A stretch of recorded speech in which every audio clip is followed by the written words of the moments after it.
this thing. This that squad side. This is me now.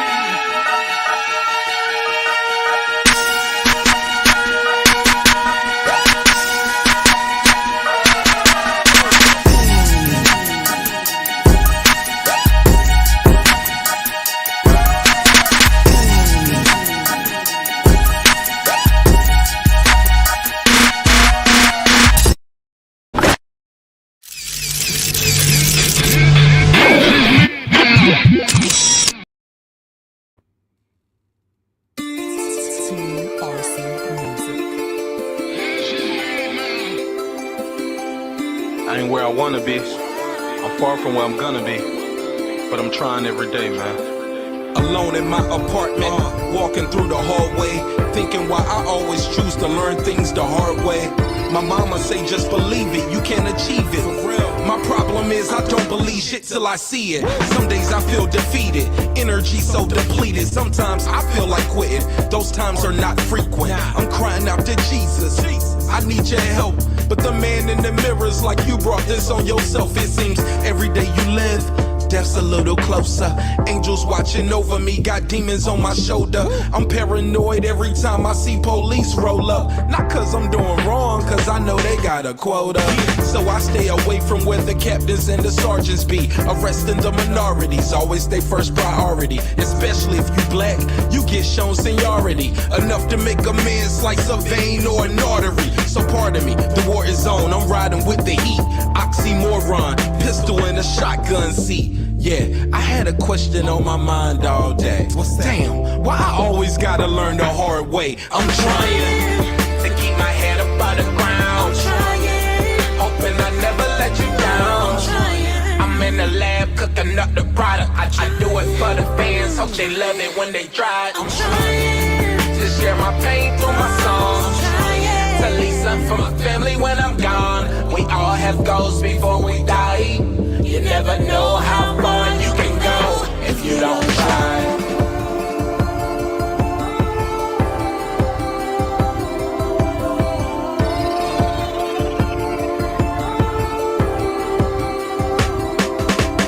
I text my wife and said, boo, I'm in the lab. It looked like an all-nighter. Woo, I'm in my zone, I'm cooking up and it's all fire. You know I made the beats, I wrote the lyrics, I'm spitting them now.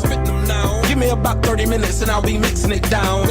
But she gets so lonely, just want her one and only. She saying don't telephone me, need you at home to hold me. It seems more and more, you just ignore me. Always in the studio, I need you upstairs, I'm horny. I replied, baby, that's what the toy's for. When I'm gone, soothe yourself. When I'm home, indulge more. Look, I ain't in here watching Bravo and Encore. I'm creating something just to hear Bravo and Encore. You acting like this now, how you gon' act when I'm on tour, honey? I'm trying to get you to see, I'm trying to leave something for our seas, but I'ma end my session, pack and leave, and be on my way home. But trust in me and just believe. I'm trying to keep my head up out the ground. I'm trying, hoping I never let you down. I'm trying, I'm in the lab cooking up the product. I do it for the fans, hope they love it when they try. I'm trying to share my pain through my songs. I'm trying to leave something for my family when I'm gone. We all have goals before we die. You never know how far you can go if you don't try.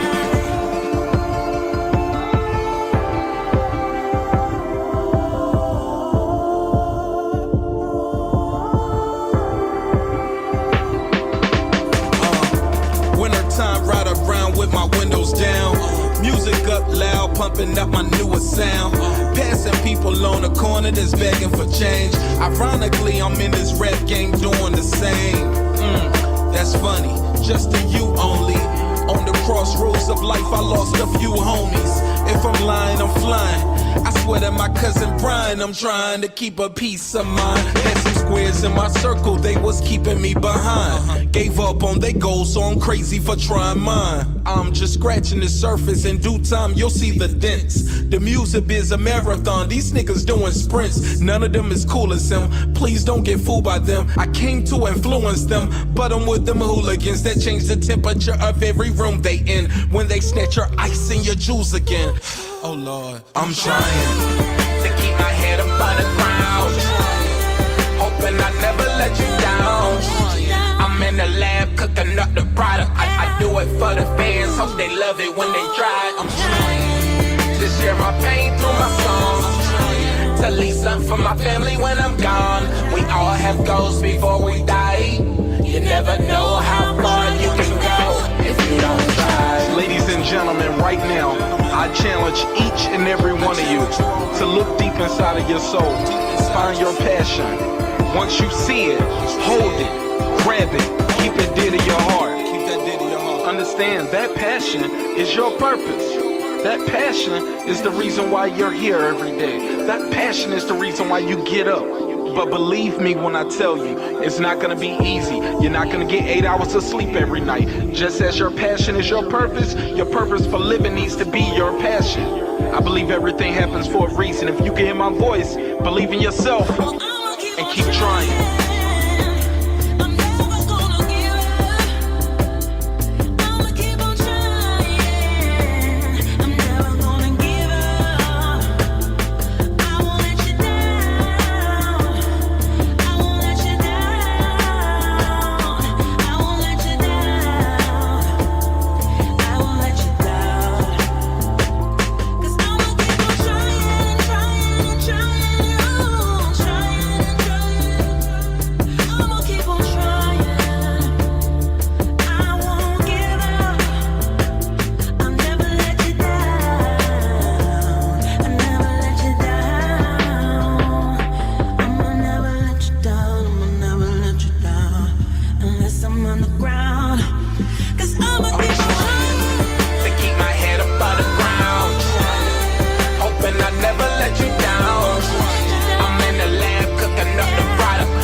For my family when I'm gone, we all have goals before we die. You never know how far you can go if you don't try.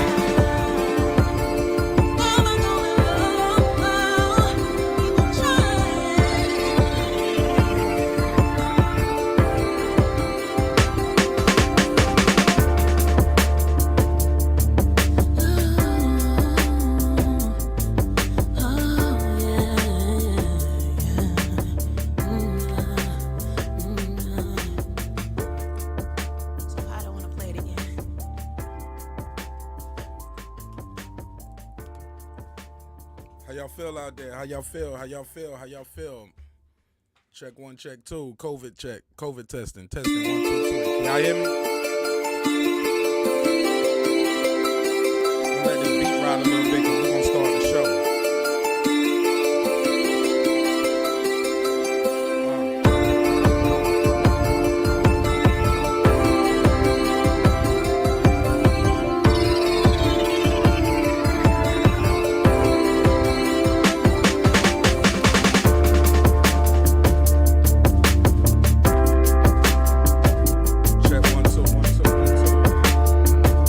Check 1, 2, 1, 2. Y'all hear me out there?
sir. Yes, sir. Yes, sir. I appreciate y'all, man. We back. Another great episode of Breaking the Beats. You already know what time it is. You already know what we do. We break down business, entertainment, art, technology, sports, and pretty much anything else I can squeeze into those letters. I hope this broadcast is finding you guys in good spirit, good health, good spirits and good health for you as well as your loved ones. You see the thumbnail. You see what we on. We talking about a little boxing this evening. You already know what's popping with your boy Martin Nash, man. We gonna try to keep it real, keep it raw, keep it authentic. I'm gonna open the call line up. I'm gonna open the chat up, open the panel up as always, and let you guys speak your piece, of course. But before we do that, let's go through this real quick. Moments in hip hop history. A lot of people don't know this. Bet you guys don't know this, but matter of fact, I bet you do know this. DMX. I know we talked about DMX yesterday. Say he dropped his third album in '99, but in '98, a year and 1 day earlier, DMX dropped "Flesh of My Flesh, Blood of My Blood." Oh my God! Flesh of my flesh, blood of my blood. Man, he killed this album. Oh my goodness! First time in it. I don't know if he set a record or if it'd been done before, but he dropped 2 albums in the same year and went platinum. He dropped his debut album earlier that year and dropped the second album by the end of the year.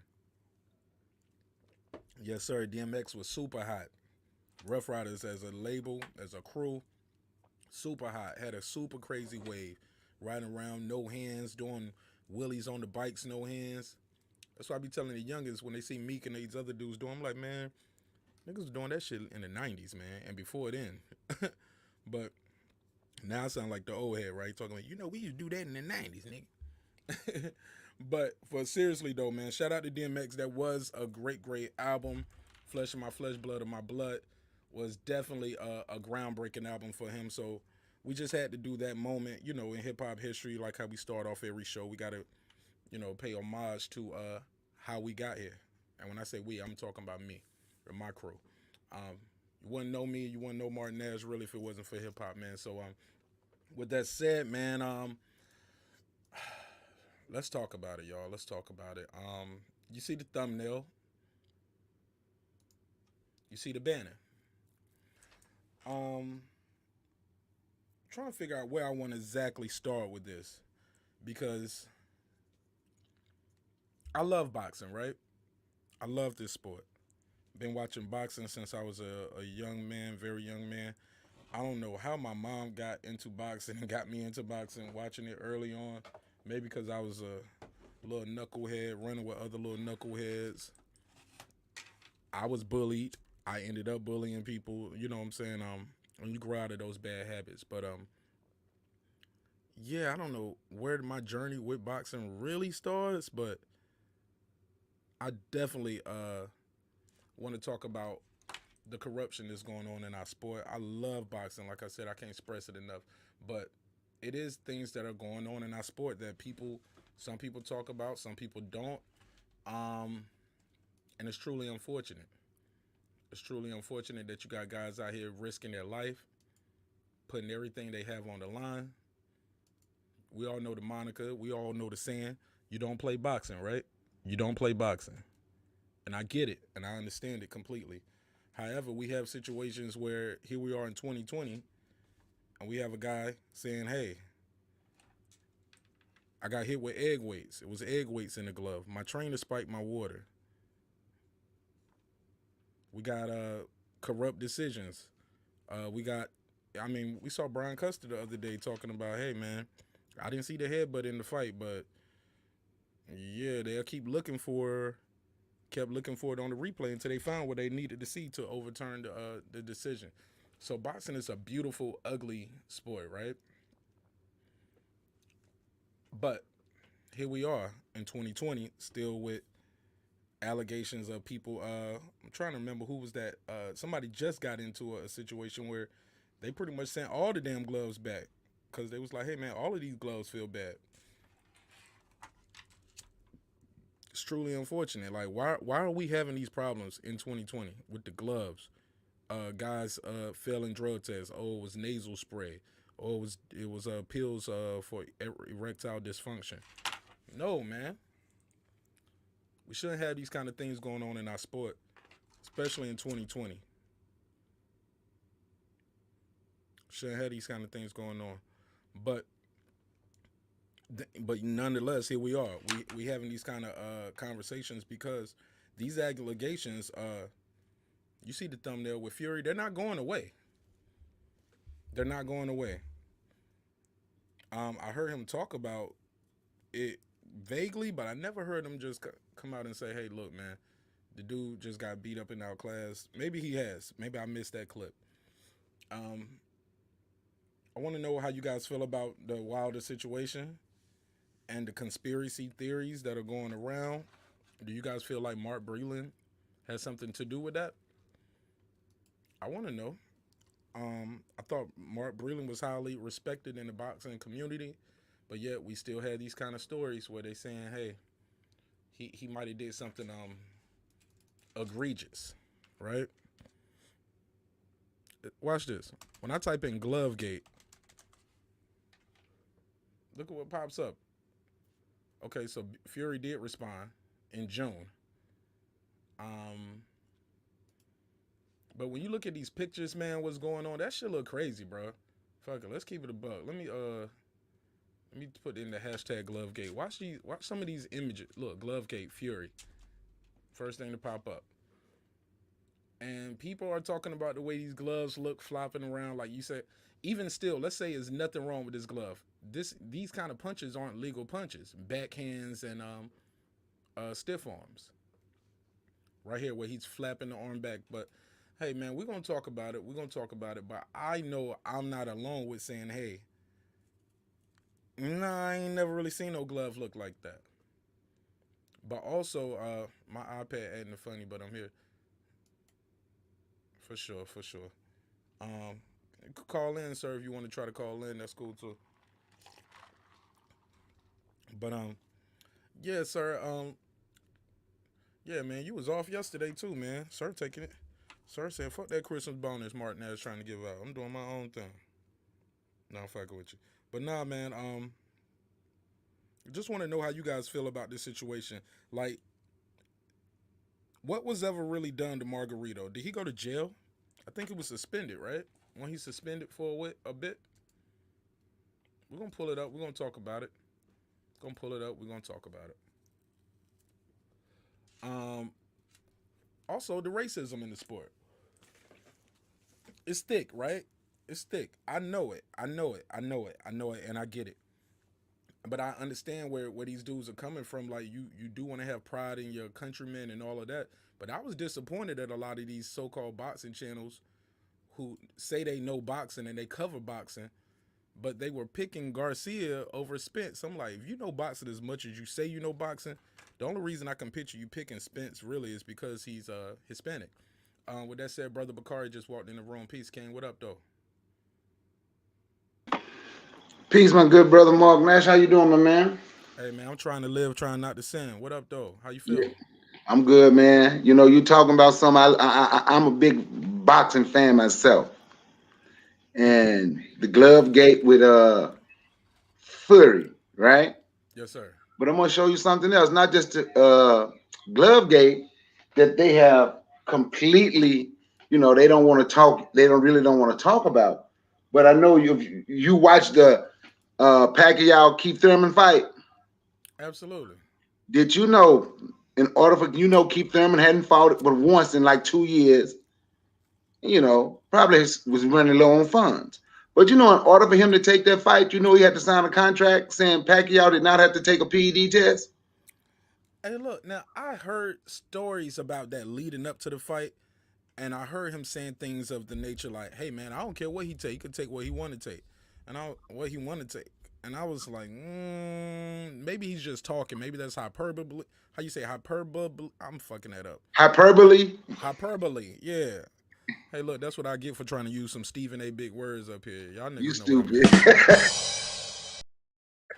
Hey, look, but for real though, bro, I thought he was just talking, just saying something. So he literally signed a piece of paper saying, "So, but that is no. But I thought that's the sanctioning bodies decide that the fighter can sign something to say, "Hey, I don't care." Yeah, think about it, man. The dude was offered. He was guaranteed. I think he like guaranteed 10, $12 million. Didn't get an upside on the gate. The most money he ever made in his career. Yeah, more money than a lot of people seen their whole life, right? Yeah. And think about it. He hadn't made no money in the last 2.5 years. Because he had due to injury.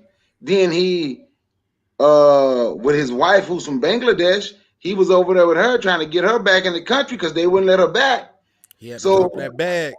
yeah. So then you remember when he came back and he fought Josecito Lopez?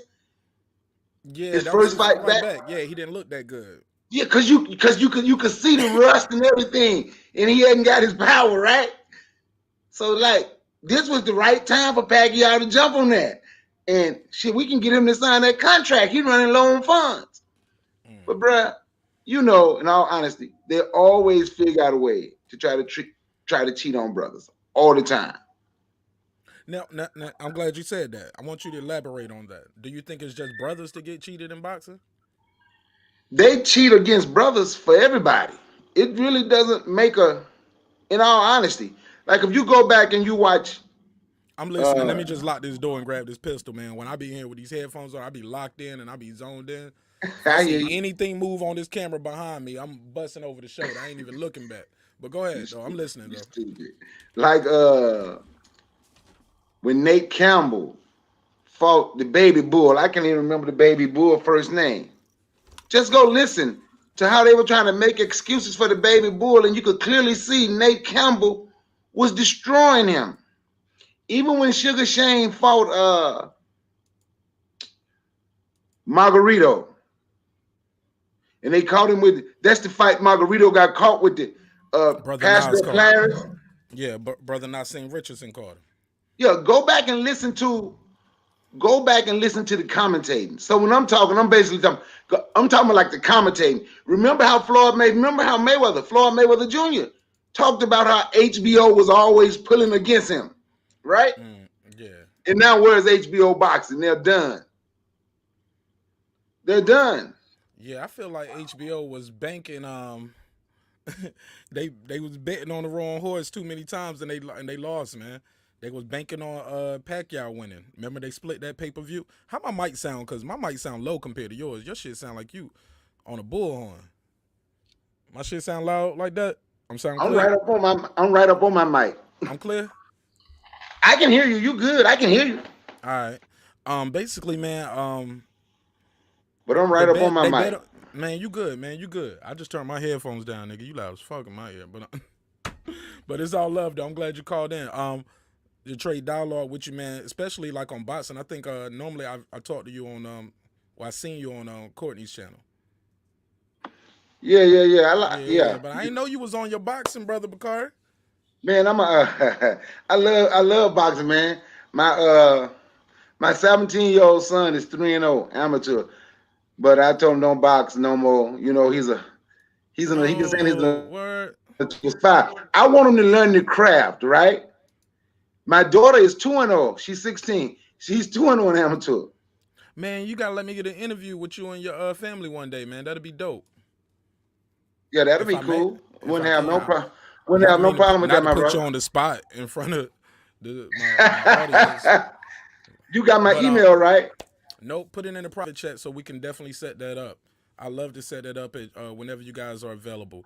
But to go back off what you were saying, brother Bakari. First of all, King Asian Mav just stepped into the room. Peace, King. How you? Hey, salute to everyone. Happy holidays. Salute to everyone on the panel. Salute to everyone in the chat. Definitely salute to you, Mark Nash. Man, brother, thanks. You know I got love for you and your family over there. You know what I'm saying? Sir. Especially when we men out here black men trying to raise these daughters, man. It's like brother Bakari was just talking about. He was like, hey man, well, I'll let you say it again. What was you talking about? I'll let you say it in your own words. We were talking about boxing, and I started talking about my kids. I said my 17-year-old son was 3-0 amateur. He don't box anymore. We just train, teach him to throw the punches. My daughter's 2-0. She's 16. She's 2-0 in the amateur. Dope, But dope. I just wanted them to learn the craft. Right, but leading up to that, we were talking about Oh, the racism in the sport. Absolutely. Oh, yeah, we was mainly, we started talking about HBO. That's where I was at. That's why I Yep, was at. you were Thank talking you. about HBO, yeah. And you was like, look where HBO boxing is at now. And I was like, they bet on the wrong horse too many times. Like their guy you can tell they was rooting for Kovalev, even leading up to it. You know what I'm saying? Because that deal that they gave Ward to come back, like he had to fight Kovalev. You get what I'm saying? That's the only reason you got the deal. You'll get these two tune-up fights. Think he fought somebody, then Sullivan. He fought Sullivan, Barrera, somebody else, and then next fight Kovalev. When Kovalev at his prime. Come on now. He was at his prime when people was running from him. He was at his prime. Ward moved up, was smaller and everything, and beat him in his prime. Mm-hmm. The second time, made him quit. The second time, he made him quit. And he still the one give Ward his credit for that. He was like, nah, it was low blows, and he the son of judges. No, man. You didn't have no left hook. You had that straight, that 1-2, that European style, that 1-2. Ward just had too many tools in the toolbox. He stayed in mid-range and stayed close, because on the outside, that's where that power is really dangerous. He talks about that all the time when he talks about other guys avoiding that big shot from the big puncher. But I digress on that. But HBO bet on Kovalev. You know what I'm saying? I don't mean literally. You guys know what I mean. I know what you mean. They bet on Pacquiao over Mayweather. They bet on Triple G over Canelo. Because they were pushing these fights because they had the guy who they thought was gonna win with their network, and they lost, and then they had to shut down the house. Yep. Remember Chocolatito? Chocolatito, they was trying to build him up. Yep, and he moved up and got knocked out. Kept moving up, and he lost that first time. He got cut up real bad that first time. But he still stayed through it, but got washed. The rematch, the dude knocked him out. Yep. Remember they was betting on Nito Donaire. Yep. Rigondeaux got him out of here. You get what I'm saying? Walters knocked him out. The Jamaican guy, Walters, crushed him. So then they betting on, well, HBO is not around anymore, but their next hype was Lomachenko. Come on, and Lomachenko, he beat Gary Russell. The fight was closer. But the thing about it is, Gary had a knockdown they didn't count though, didn't he? Yep, that's what Gary Russell kept saying. He said it would have been a draw if they had to give him his knockdown. But this is the thing. He can win a close fight and don't have to give nobody a rematch. Remember, as soon as he lost, he go right back. Now, he didn't get a rematch with the guy, but how you lose to whoever that guy was he lost, the first fight he lost. But it was in his contract. Oh, Salido. Yeah, Orlando Salido, yeah. And it's in his contract. His next fight, he's fighting for a world title. It don't even make it, it's not right. No pro record. None. So my thing is this. This is my gripe. Here we go. I listen to some of these YouTubers. I guess we could call you can call them my peers, I guess. And I'm disappointed because some of these guys make it seem like it's wrong for the black fans and the black media to stick together or like it's in our head, or like we're mad about certain fights transpiring or how they turned out because we think, hey, nah, it's just the white guy beating on the black guy, and stuff like that. But I'm like, you supposed to know boxing, bro. Why did you pick Danny Garcia? Yep. And not just you that. You picked him because he's Hispanic, man. Yeah, but you know what? And they not ashamed to say it either. I'm sorry, I didn't mean to cut you off, brother. My bad. But look, they do. They look. They'll make an excuse. They'll say, "I'm just rolling with the underdog," or "Hey, man, shit, man, he got a chance, man. We don't know what Spence look like." They'll give it some kind of reason. But conventional logic and wisdom, if you know boxing like you say you do, you should be picking Spence to win this fight. Just because that last time you saw him, he was looking good. It's been a year. He said he's 100%. Why are you picking the guy with 2 losses, who's never took a belt off a champion at 147? Couldn't beat Thurman, couldn't beat Porter, but you think he about to beat Spence? Bruh, you picking him because he Hispanic, and that's okay. But just admit it. But you saying some of them actually admit it. Let me hear you that. And after that, we'll go to King Asian Man. There's some of those Mexican boxers, they'll go ahead and tell you, I'm pulling for the Mexican. Okay, do you remember when, now me, the first fight, I gave both fights to GGG against Canelo. That's just me. I really did. Really? Yeah, I think that jab was killing Canelo. I think he beat him with the jab. He didn't go in and slug like he said, but he beat him with the jab. Go back and watch how much he was hitting Canelo with that jab. But that ain't gonna even what I'm talking about. Remember, Triple G had a Mexican trainer, right?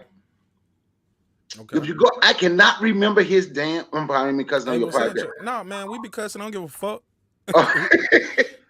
But what's his name? Abel Sanchez, right? Yeah.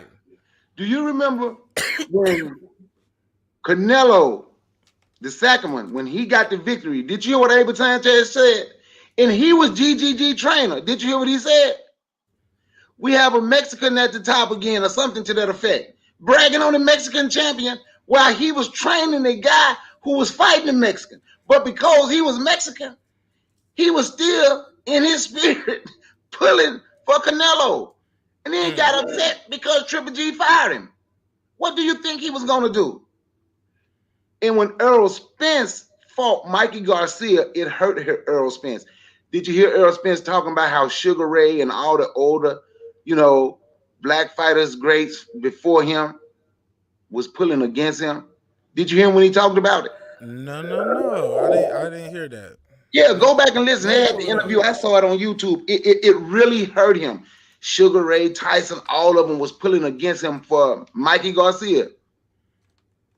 And Mikey Garcia looked like a child fighting a grown man when he went in there and was scared to death when he finally got in that ring. But I yielded Mike to the other brother who just came on. Hey, yeah, salute. I mean, y'all done kind of like got past some of the talking points that I want to get on. Back to the Kovalev Ward fight, the history of HBO, and just the history of, as the topic says, the racism in boxing all the way back before I was born. I mean, it's just clear. And when, like you say, when some of the other YouTube channels come and speak, and I call it play the Jedi mind trick or to pull the heartstrings of your emotions. Oh, why are you rooting for that and this racism and all that? But they don't address all the evidence of what's been going on for we can almost definitely say decades, probably centuries, as long as the sport of boxing been in its existence. And you go to any one of those channels that boldly speak on those and be brutally honest with it. It's the whole sweeping of the rug, and it's nothing to see over her and all that shit. So that's when I heard that, that's telling me, what your real agenda is. I understand and say, yeah, that happened, let's move on. But still, if we moving on and it's still happening, then you really haven't moved on. Only thing happened is just more time than accumulated. And it still happened. You know what I'm saying? Now on the Kovalev Ward fight, I mean, in the first one, like I said, I keep it real, and I understand that in some of these fights is objective, subjective, perspective, mainly perspective. I feel Kovalev edged Ward out in that fight. Yes, I'm a melanated man. I wanted Ward to win. I saw that fight live, and I was rooting for Ward, but I think Ward didn't bring his A game. Second fight, he clearly won. But the first fight, I feel like Kovalev edged him out. But still, speaking on topic, it's like with HBO. Like you said, Mark, they always was betting on the great white hype. A name y'all left out was and no disrespect to him because he is Muslim. Prince Nassim Hamed. I don't know if y'all remember him. Absolutely. Yes, I remember Prince Nassim. Right. That cat could do no wrong. You know what I'm saying? And he was good. I'm not taking away from his skill set or nothing. But I mean, at that time, it was like he was the Lomachenko back then. Go back 2 or 3 decades. He was Lomachenko back then. And I was like, this cat gonna get his. He ain't fighting against his brothers coming up that's gonna get him. He had his 5 minutes of fame in the sunlight, but I just knew it was a lot of black fighters out there that was gonna give him trouble, and then that happened. uh going. I remember what we the brother that speak. What's your name, brother? That's on Bakari, the Bakari. card. Yeah, what was the fight you brought up? It was back in the day when, obviously, the white people was going against Uh, the, Nate Campbell and the Baby Bull. I can't ever remember the Baby Bull real name. oh, okay. But one do you remember when way back when Hagler was fighting Scipion, Wilfred Scipion? I don't remember that fight, but Right. of course I remember Hagler, but I don't remember that fight. Man, after Hagler won that fight, the crowd went crazy. They was throwing cans in you go back and look at the footage, they was throwing bottles and cans, just really disrespecting that brother uh for beating that dude. And I believe Mm. winning the title. You go back and look at it. Yeah, they really showed their colors. Now, okay, cool. I give them it was totally disrespectful, but I don't like the as we would call Donald Trump. You're a racist by hiding your hands. So if you're a racist, I like to see you be a full Some fledged racist. So we know some we would say dealing with. some would say he's straight up with his, and then some Well, would say I nah, mean, he's once still again, not. They still don't see it. You know. I'm not well. Once again, it's levels to it, and I'm quite sure I could witness it on all different levels. And some people is blind, blind to it. The Jedi mind trick works on some. That's the problem with us. Maybe they have to mature and live life and see it, and then some, they get it when they see it, and it's not just your imagination, as some other non-black people would say. Oh, it's not that you're always using the race card. I No, hate when it's that shit, racism, man. exactly. When it's racism, it's racism. You still want to argue the point. You Especially know what when I'm it's not your. Sometimes, especially when it's not your people that's being oppressed in this situation. It's almost like I was talking to this kid the other day. I be out here trying to mentor the kids in my neighborhood, man. And this one kid was about to hit the little boy that lives across the street, and this kid literally walks about a mile or so, about a mile and a half to come over and hoop. You know what I'm saying? But he a kid. He use it for exercise. He got a battle buddy that he walk with, and I'm sitting here thinking, I'm like, oh, leave him alone. He was like, I ain't even messing with him. He's like, he keep antagonizing me, Mr. Marcus. And I was like, and I was like, oh, you need to leave him alone. And he's saying you're antagonizing. He said, I'm not antagonizing. I said, but if he feels that way, whatever you're doing, if that's not your intention, stop it or change the action. Leave him the hell alone. Cause once he get on your ass, he gonna be on your ass. Pause. You know what I'm saying? Don't be looking at Mr. Marcus to always break up the fight. But I said all that to say, like, I hate when people say, hey man, I grew up around black people, so I could talk about black issues, or I know, or I'm related to a black person, or I'm half black. You know what I'm saying? Or, but I was raised by my white. Hey, look, man. At the end of the day, everybody's journey is different, but perception is reality. And if I perceive this going on, that's my reality. Now, as far as the Trump thing, I just want to say this, and I'll pass the mic back. I don't agree with Andrew Gillum. The dude who was trying to run from governor in Florida got caught with the men in the cocaine and yo, that shit was crazy. You know what I'm saying? Then he had to come out and admit like he got a whole nother life. But he said the illest shit when he was running against DeSantis, I think his name is, the governor of Florida. This quote was so dope, and I'll never forget it. He was like, he said, I know he said he doesn't think he's racist, but the racists think he's racist. That's why they supporting him. And it was so fucking monumental. We made a lot of headlines because he said it in a debate, like on the debate stage. He said, yeah, but the racists think you're racist. And So that's his actual soundbite. He doesn't think that he's racist. right, but more important, like that's my thing. My point is, why does Donald Trump, a Trump flag, getting waved beside a Confederate flag? Why do those things coincide to some people? Why does the Trump flag be beside a KKK flag? Why do those things go together? Because the Confederate flag were traitors to America. You get what I'm saying? But when you see some of these rallies, they connect these things. Some of these people. And once again, back to the soundbite, what you said, he don't think. This guy's how old? Definitely in this for over 40. Who? How you not gonna think you're racist? At that time, Oh you yeah, know yeah.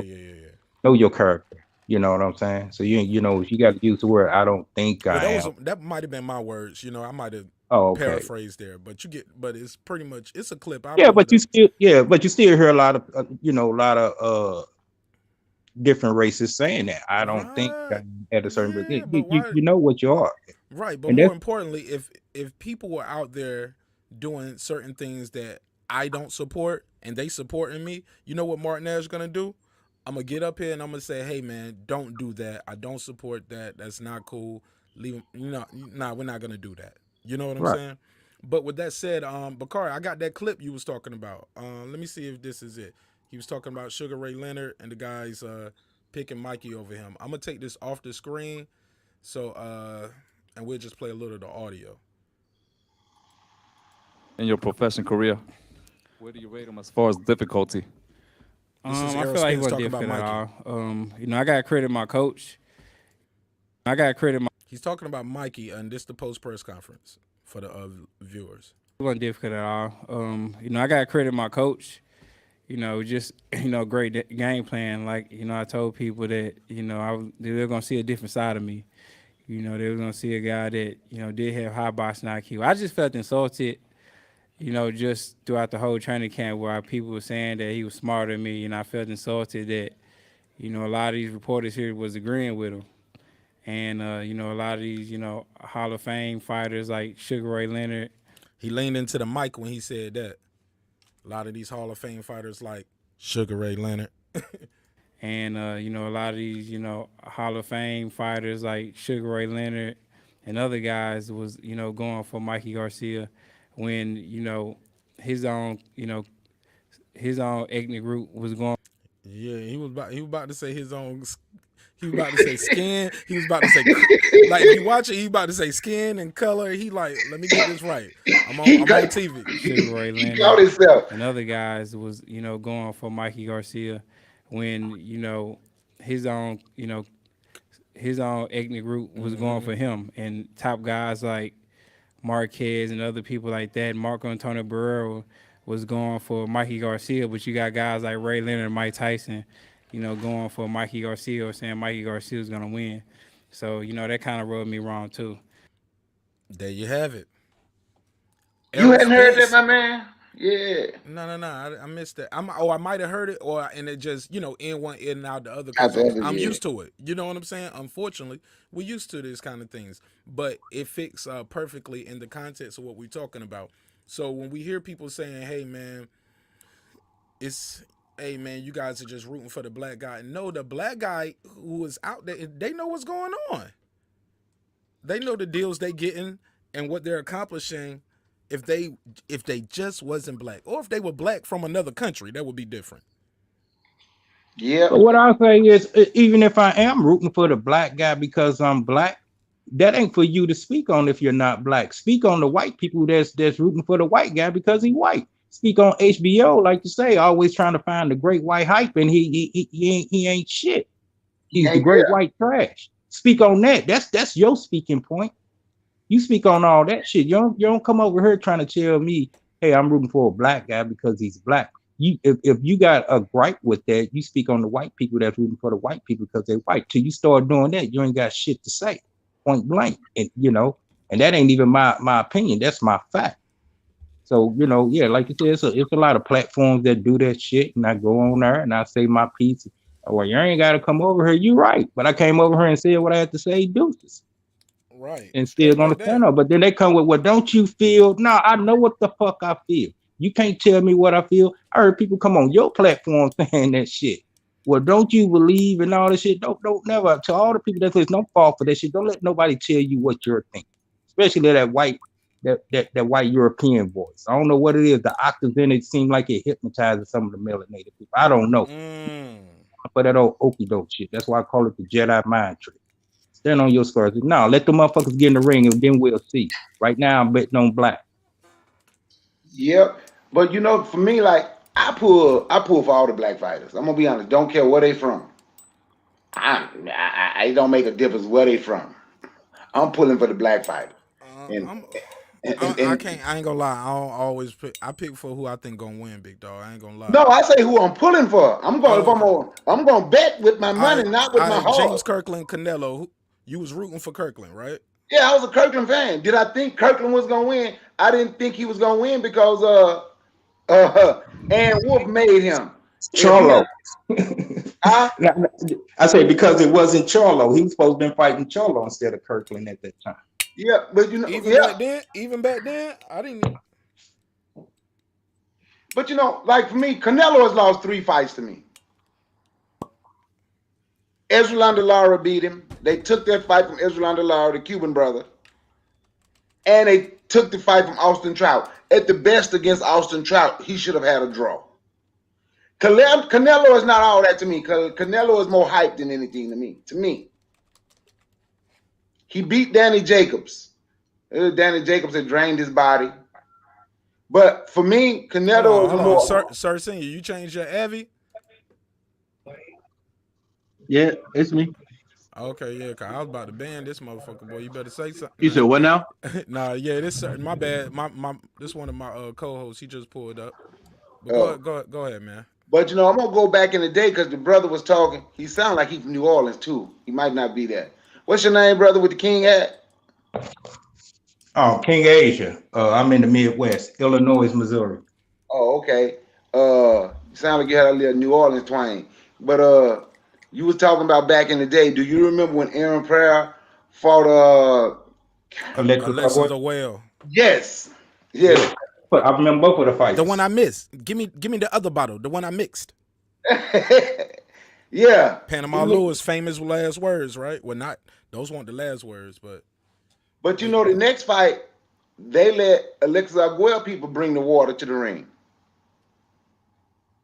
And he got KO. And he quit. Even faster. He beat him even quicker the second time. Yeah, he let his people bring the water to the ring. Alexis Arguello Jr. said his daddy said something about Aaron Pryor he thought he would never hear his daddy say. He said his daddy told him after the fight, I just can't beat that man. Don't care what I do. Don't care what happened. I just can't beat that man. I cannot beat him. And Aguero was a damn good fighter. I remember when he fought Bumbo Mancini. They didn't like Aguero then. Yeah, Aguero was great. Hall of Famer. Aguero was great. The group for him, and that brings us back to the main topic. Now, when he fought Bumbo Mancini, they didn't like him. But because now he fighting Aaron Pryor's skin is darker than his. Oh, now we'll root for you now because it's against the black man. You see, that's the shit. That's what the white motherfuckers need to be speaking on. That's why I mentioned it. I'm sorry, I didn't mean to cut you off, but that's why I brought it up. We're on the same shit. We're on the same thing. So go ahead and cook. No, I'm listening now, but that's why I brought it, because that's exactly what happened. When he was fighting coming here, showing his punching power and all that, Alexis Arguello, they wouldn't pull him for him. But as soon as he got in that ring with Aaron Pryor the champ, he make more money than Aaron Pryor. Aaron Pryor come out first. He come out second. They call him Mr. Alexis Arguello. Don't even call Aaron Pryor Hulk. Aaron Pryor said they didn't even call me by my nickname. That was the most disrespectful stuff throughout the whole fight. They called him Mr. Alexis Arguello and just said Aaron Pryor. Didn't even call him. Look how they used to do Marvin Hagler. Marvin Hagler had to legally change his name to Marvelous before they would call him Marvelous. Yep. And that's what I just want. Go ahead, bro. I just want. No, I was just saying they just did him. So I mean, look, y'all need to go. You need to pull that footage up when they was throwing the canes. I'm trying to pull it up right now. As you guys talk about things, I'm opening up different links because I'm gonna put this on the screen. Man. Like this definitely won't be no monetized episode because people need to see some of these things. But welcome, Sir Senior. Welcome. Get this smoke. I'm gonna pass you guys the mic. I just want to add something on what you was just saying about damn, Bakar. I think Bakar said something about the Aaron Pryor situation, but leading up to that, but definitely, man, I just feel like this at the end of the day. The melanated man and woman has been targeted and been abused and been mistreated by the world globally. Now, granted, it was a time where the Moors ruled the earth, and That's a whole nother episode we need to do.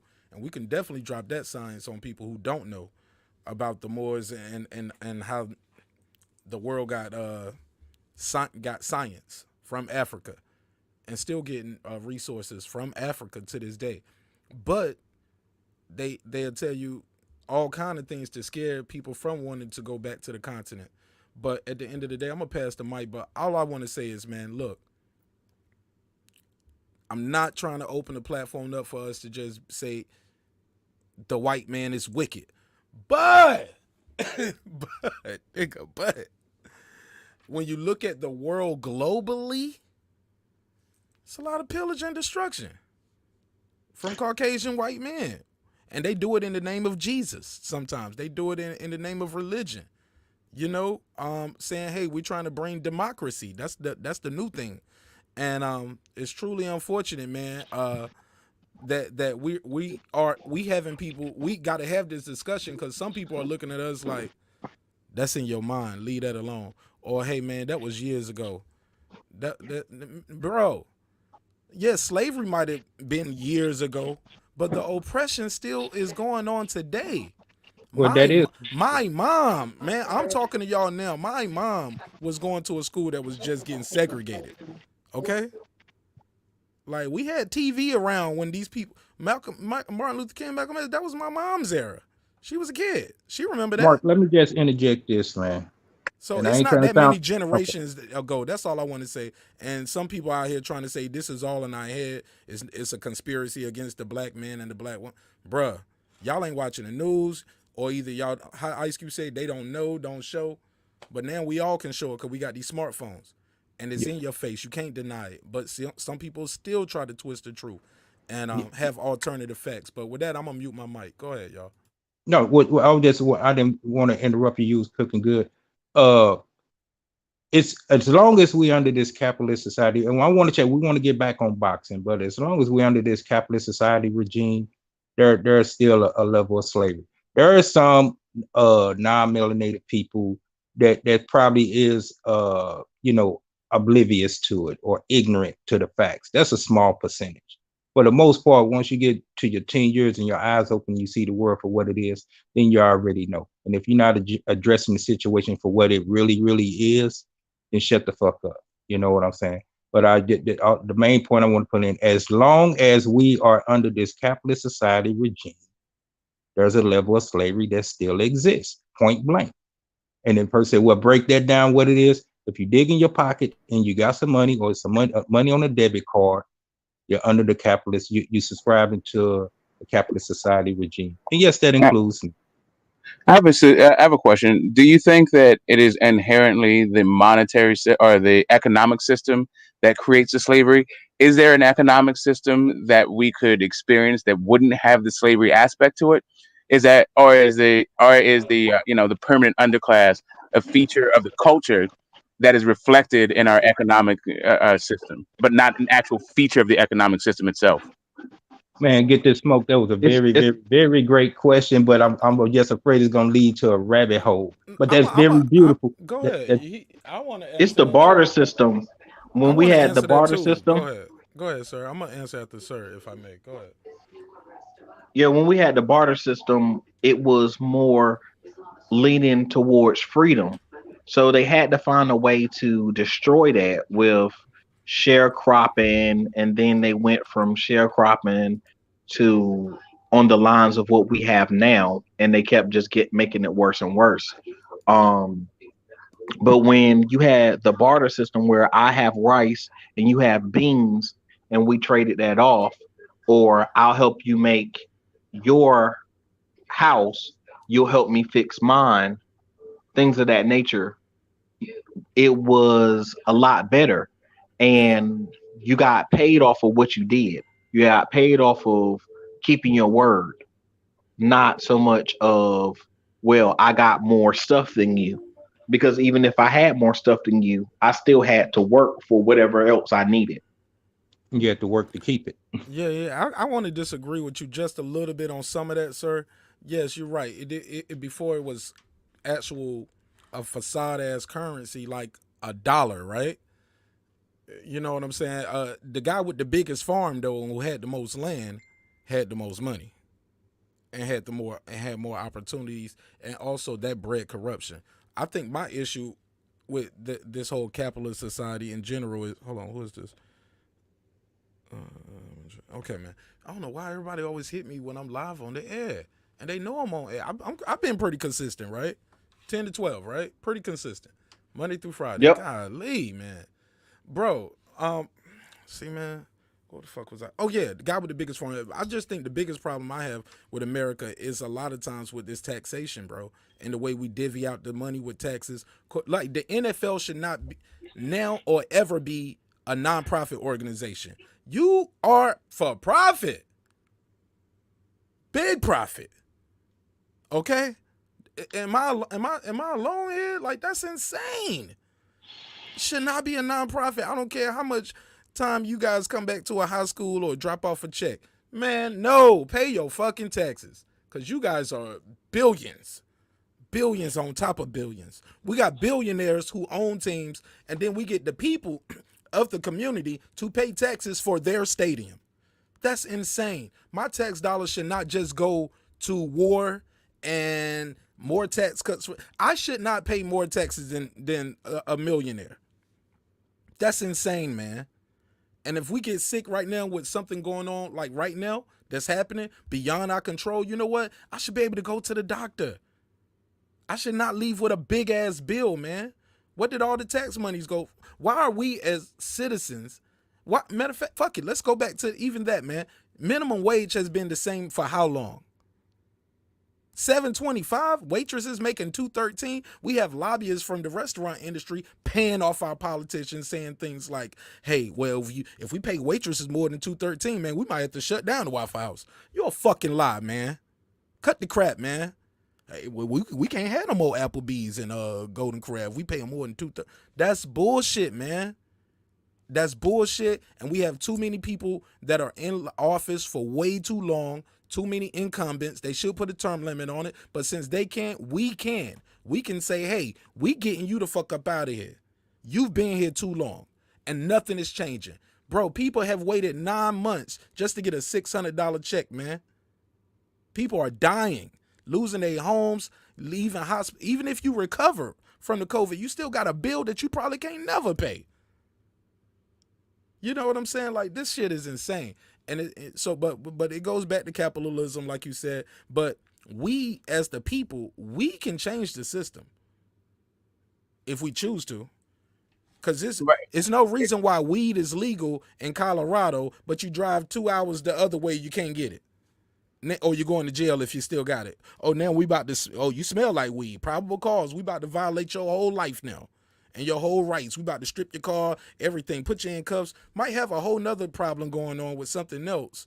But it starts because you smell like weed. Well, I just left Vegas on a flight. I just got on the plane, came here to Atlanta, got off, got pulled over. You smell like weed. I just left Vegas. It's legal. I'm in America. How can we be the United States when we don't even have united laws, bro?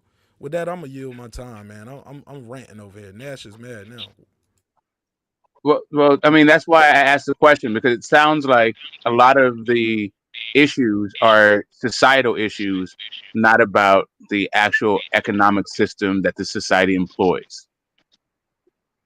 Right. So, I mean, I heard some wealth redistribution, and I thought, yeah, there's real cool. But what is the inherent issue with capitalism that makes that creates it breeds corruption, man, because you can power, because you shouldn't be able to buy your politicians.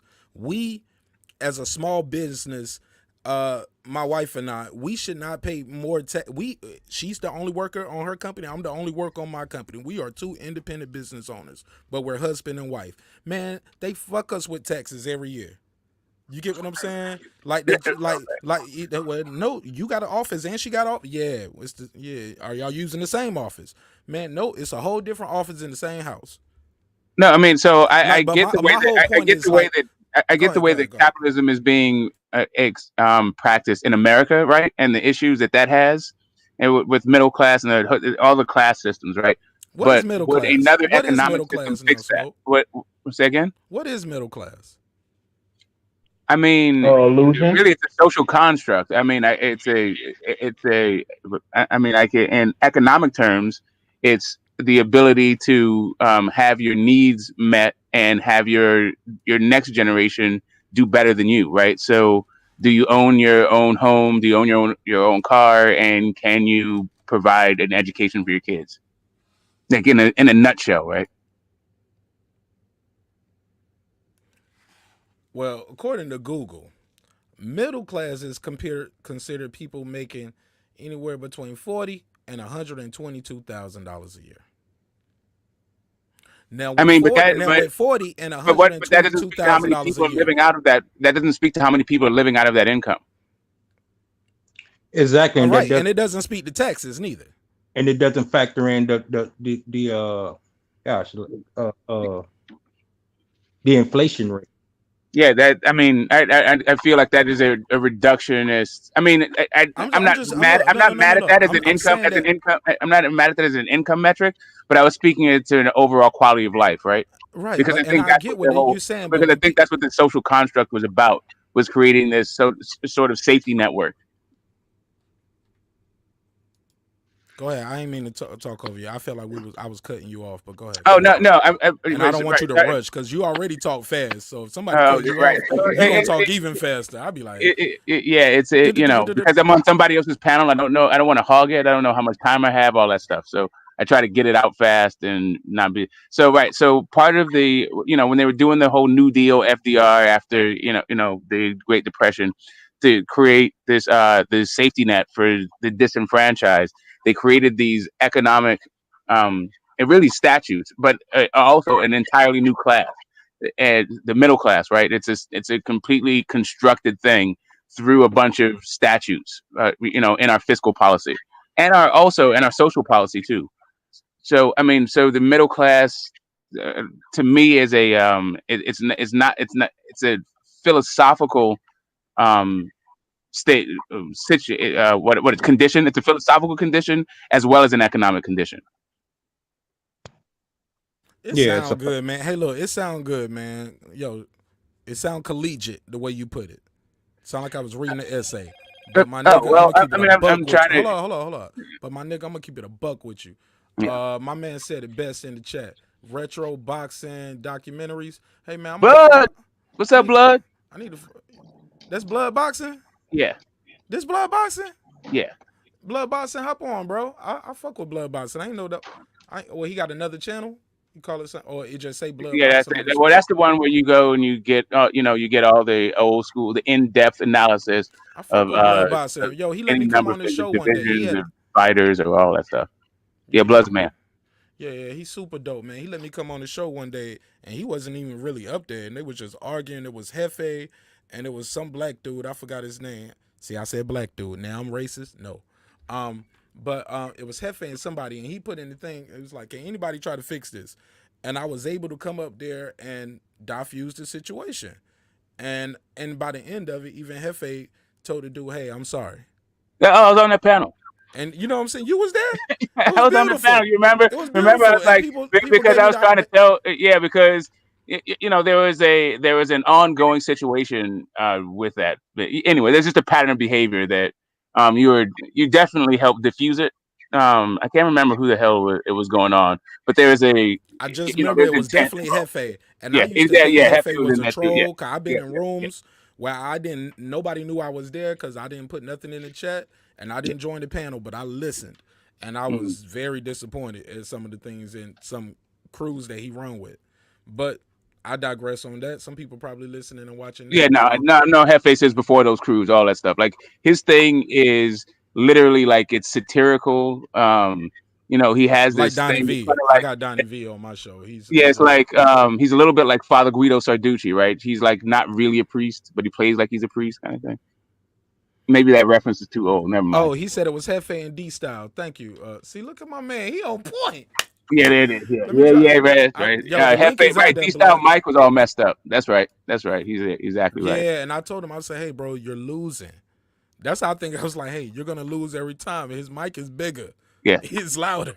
Yeah, yeah, yeah.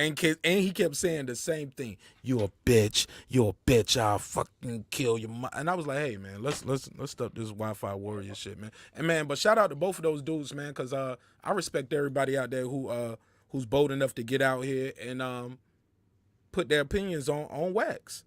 Cause these shits are locked in the moment, like King Asian Math always said. But with that said, let's pass the mic around. But because I don't want it to get too much on economics and things like that, I kind of because we can get there, but let's bring it back to gloves, drugs, racism, and it can be in boxing, but I definitely think it's more of a society construct. But when you bring the gloves in, like, why are we still having issues with gloves in 2020? Like, this shouldn't even be a conversation, right? I And think it's it's gonna not be. because it's not just the Tyson Fury thing. I'm gonna let you talk, Free Smoke. Let me set it up because when I set it up, I'm gonna pass it to somebody else, and then we'll come back to you because you and I've been trading, and I just want to let some other people get in. No disrespect, but recently, they had to send back a whole box of gloves because all the ones they sent over, those they didn't really have a lot of padding in it. So with that said, what do you guys think we can do as fans to clean up our sport? Like even far as when guys pop on tests, like I remember when Canelo popped, man, he was fighting that same year, and he fought on the date in September. Yeah, he didn't. You get what I'm saying? They made his suspension just long enough so he can fight in September, and then they changed the clenbuterol. Y'all help me. Clenbuterol. Yeah, you got it right. I can't say that one. Come on. Hey, look, you helped me earlier, man, with my words. Bro, You got it I'm right the not. first time. You got it right the Hey, first time. Computer. okay. Yeah, they changed the levels of Donnie it. V, I changed your name. I'm not putting that on the screen, big dog. No disrespect. Nobody knows but you and me, but I'm not putting that on the screen, so I changed your name. What's up? If y'all go back and look at Marvin Hagler and Alan Minter, Minter, look at the last round and see if racism exists in boxing. Well, just tell us what happened for the viewers and for a better listening experience. Okay. Yeah, no problem. No problem. That'd be beautiful. Yeah, enlighten us. What happened? Somebody got something moving around right there in the background. I don't know who that is. Is that Bakari or is that Asia Math? But in the What? That meantime, must be the other guy. It wasn't me. That must be the other in the guy. meantime, Asia Math, while you trying to, I don't want you to show it on screen. Just like talk to us, because everybody ain't gonna see the show. Some people are just doing audio. Asia Math.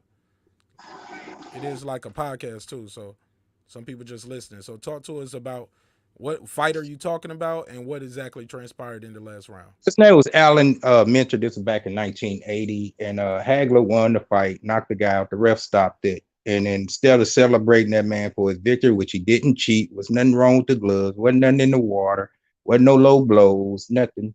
One man beat the other man fair and square, and the crowd went crazy and just started throwing bottles and cans all in the ring instead of saying, "Hey, the better man won." You didn't have to celebrate, throw him a parade, but damn, you throwing cans.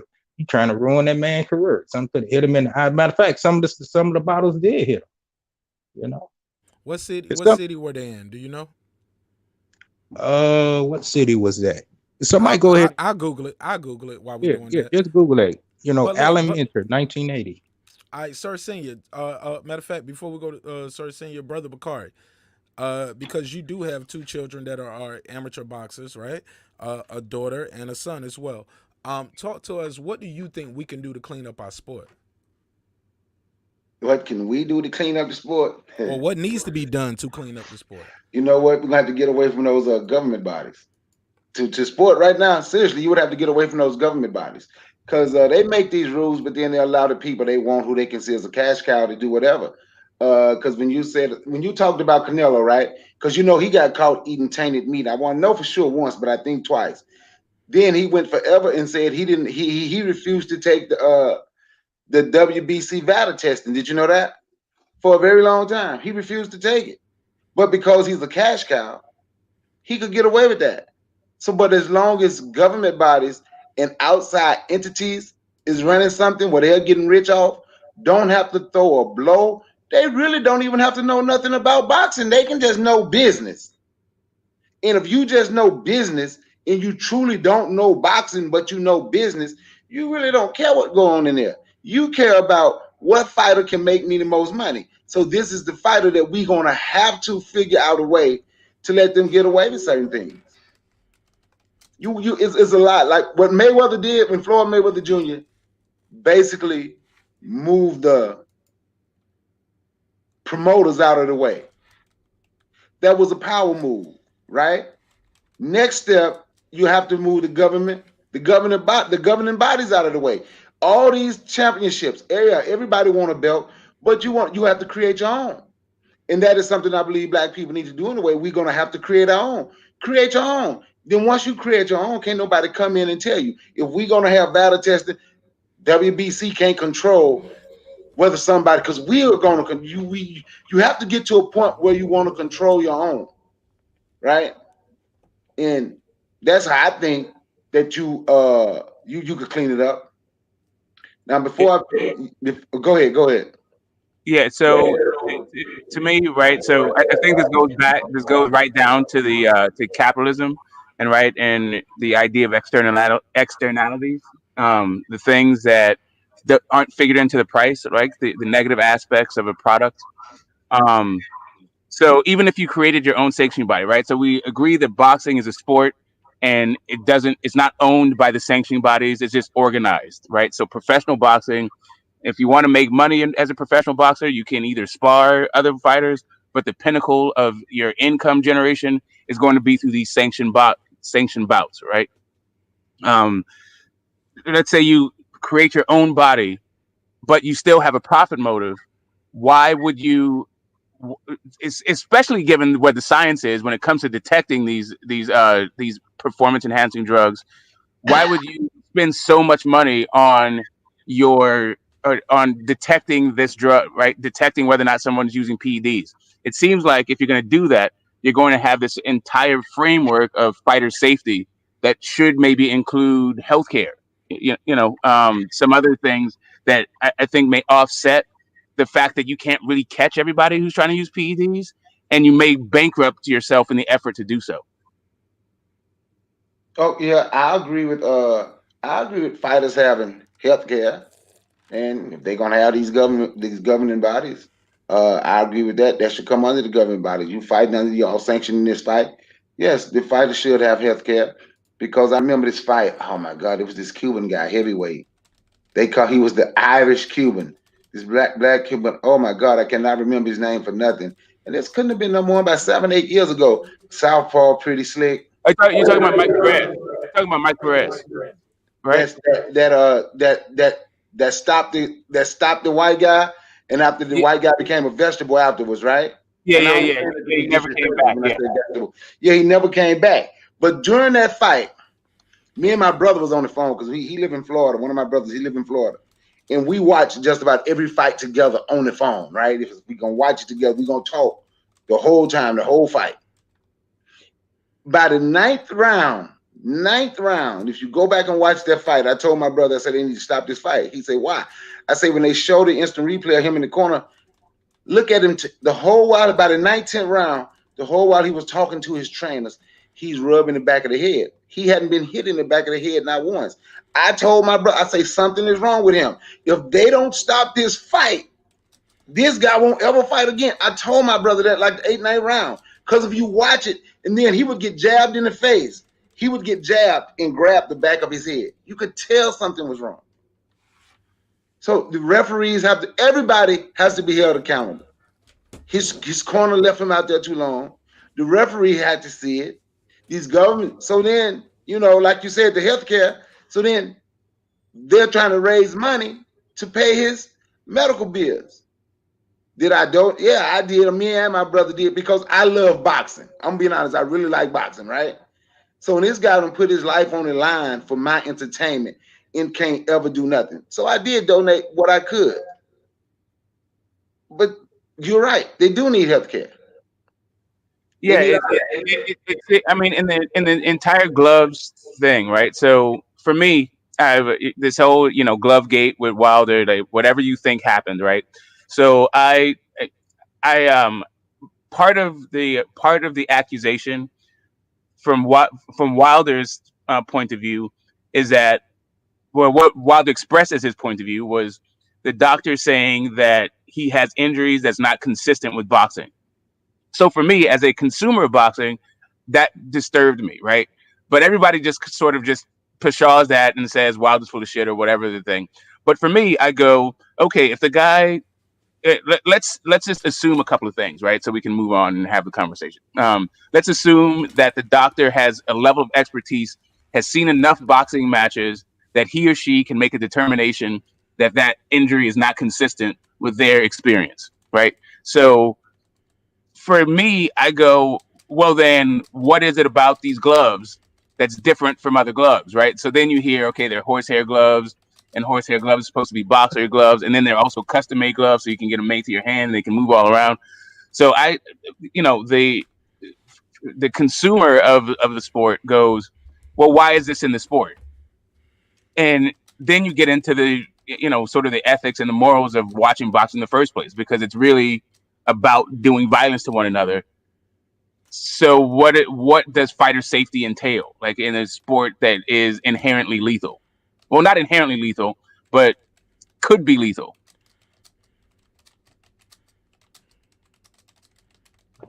Okay, I would like say that the back to biggest the one part fight I was of talking about. any of that If I'm saying, would be that fighter safety should, one, be the fact that you're protecting them from blatantly being killed. They're not glad. I know they use the term gladiators and all of that, but it's a blood sport, but it's supposed to still be a sport. It's not, the Coliseum. So you putting on gloves to stop you blatantly from just dying. And if you're going to have these people out here fighting, it's like football. It's a physical sport. You're jumping and sliding your body as fast as hard as you can into another person. So of course there's going to be injuries and all types of, you know, deformities that come from being slammed against something or another person on the ground real hard. But at the same time, they make helmets that are supposed to protect you up to a certain point. They make padding that's supposed to protect you up to a certain point. So those things have to be followed, have to be looked at. And nobody can be dropping the ball. Then on top of that, it should be a thing of, and I know that will go into another money game. They'll find some way to loophole the insurance into a money grab because everything's ran by money. But you should have at least a certain level of insurance with each fighter. Not saying that, okay, well, we're going to take care of everything, but we're going to give you a certain level of this and a certain level of that. And just like insurance, you have qualifications. Oh, do you smoke? Oh, do you drink? How much do you exercise? How much do you do this? How much do you do that? You can have some of those same qualifiers as well to make sure that they have at least some type of help for themselves or their family once they get out of the game. So you talking like more like a union type situation?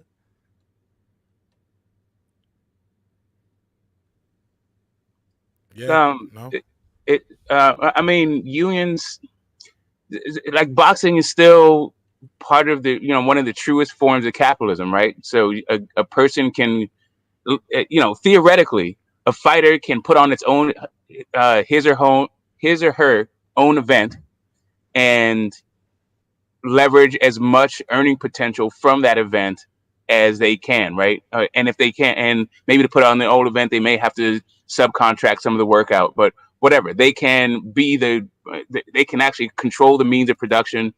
and also leverage that intellectual property for the rest of their life, right? Theoretically, not saying that it's true for every fighter, but that Yeah, that is the you see them potential for doing. every fighter, You're right. right? You see more of them doing it now. With everybody has their logo now on their sweats and their merch. Everybody's Yeah, yeah, doing merch. exactly.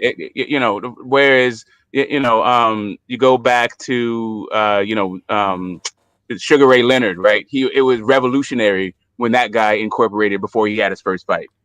Mm. But now you see everybody getting into the incorporation game, right? So uh, just coming from that standpoint, unions don't make a lot of sense because fighters aren't necessarily labor, right? They're not part of a necessarily labor union. They actually But are they pay. capitalists just But like big dog. everybody else, right? Let me just push back a little bit on that pause. Like, but they do pay sanctioning fees. You get what I'm saying? By the way, the WBC, a lot of people don't know that. They're a non-profit organization. Did you know that? Did y'all know that? Yeah, but nonprofit is just a tax distinction, right? It That's doesn't. important, nigga. That shit is key. That's Yeah, the but I most mean, important thing. but it's a misnomer to think that because it's called nonprofit, it's not profit driven. It's really just a distinction in the tax code that says you have to do so much you have to do so much charitable work in order to get the designation. So you think that's okay And that's that they only can be 1% considered of a your non? profit. My whole point is you shouldn't be able to be a nonprofit. You're clearly a for-profit business. Right, but that's what a lot of nonprofits are. As a matter of fact, a lot of nonprofits exist solely to hide the profits from other from That's not for-profit necessarily business, true. I'm right? not gonna let. We can't get that off. That's not necessarily true. No, That's not I'm necessarily just saying that that is true in a lot of cases, right?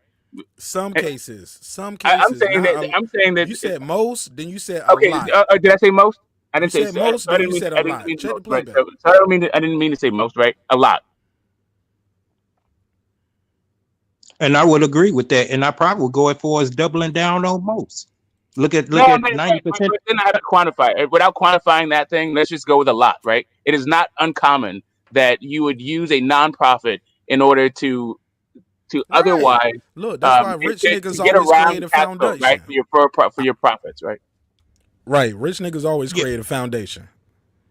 Yeah, I thank you. mean, And I as mean, I it's said, everybody, right? It's just whether or not like some people tend to point at this idea of the welfare queens gaming the system, and then other people point at corporate welfare. But whatever, the system is there for people to follow or to exploit or whatever. But it only is exploited by the people with power and money and influence because they can afford lobbyists for their agenda. Is what I'm saying. I But we mean, getting off subject again. yeah, Like we yeah are. yeah yeah yeah. Yeah, just yeah, Yeah, just to because I keep it want wait a to minute. talk within about everybody. Larry Holmes, the greatest heavyweight. Just to keep it within boxing and sanctioning fees. If you are paying sanctioning fees, it seems like you should be getting something toward your health care, like as just a straight exchange, right? Because let's say you are injured and you've been paying sanctioning fees, it seems as though that they should have some sort of responsibility there.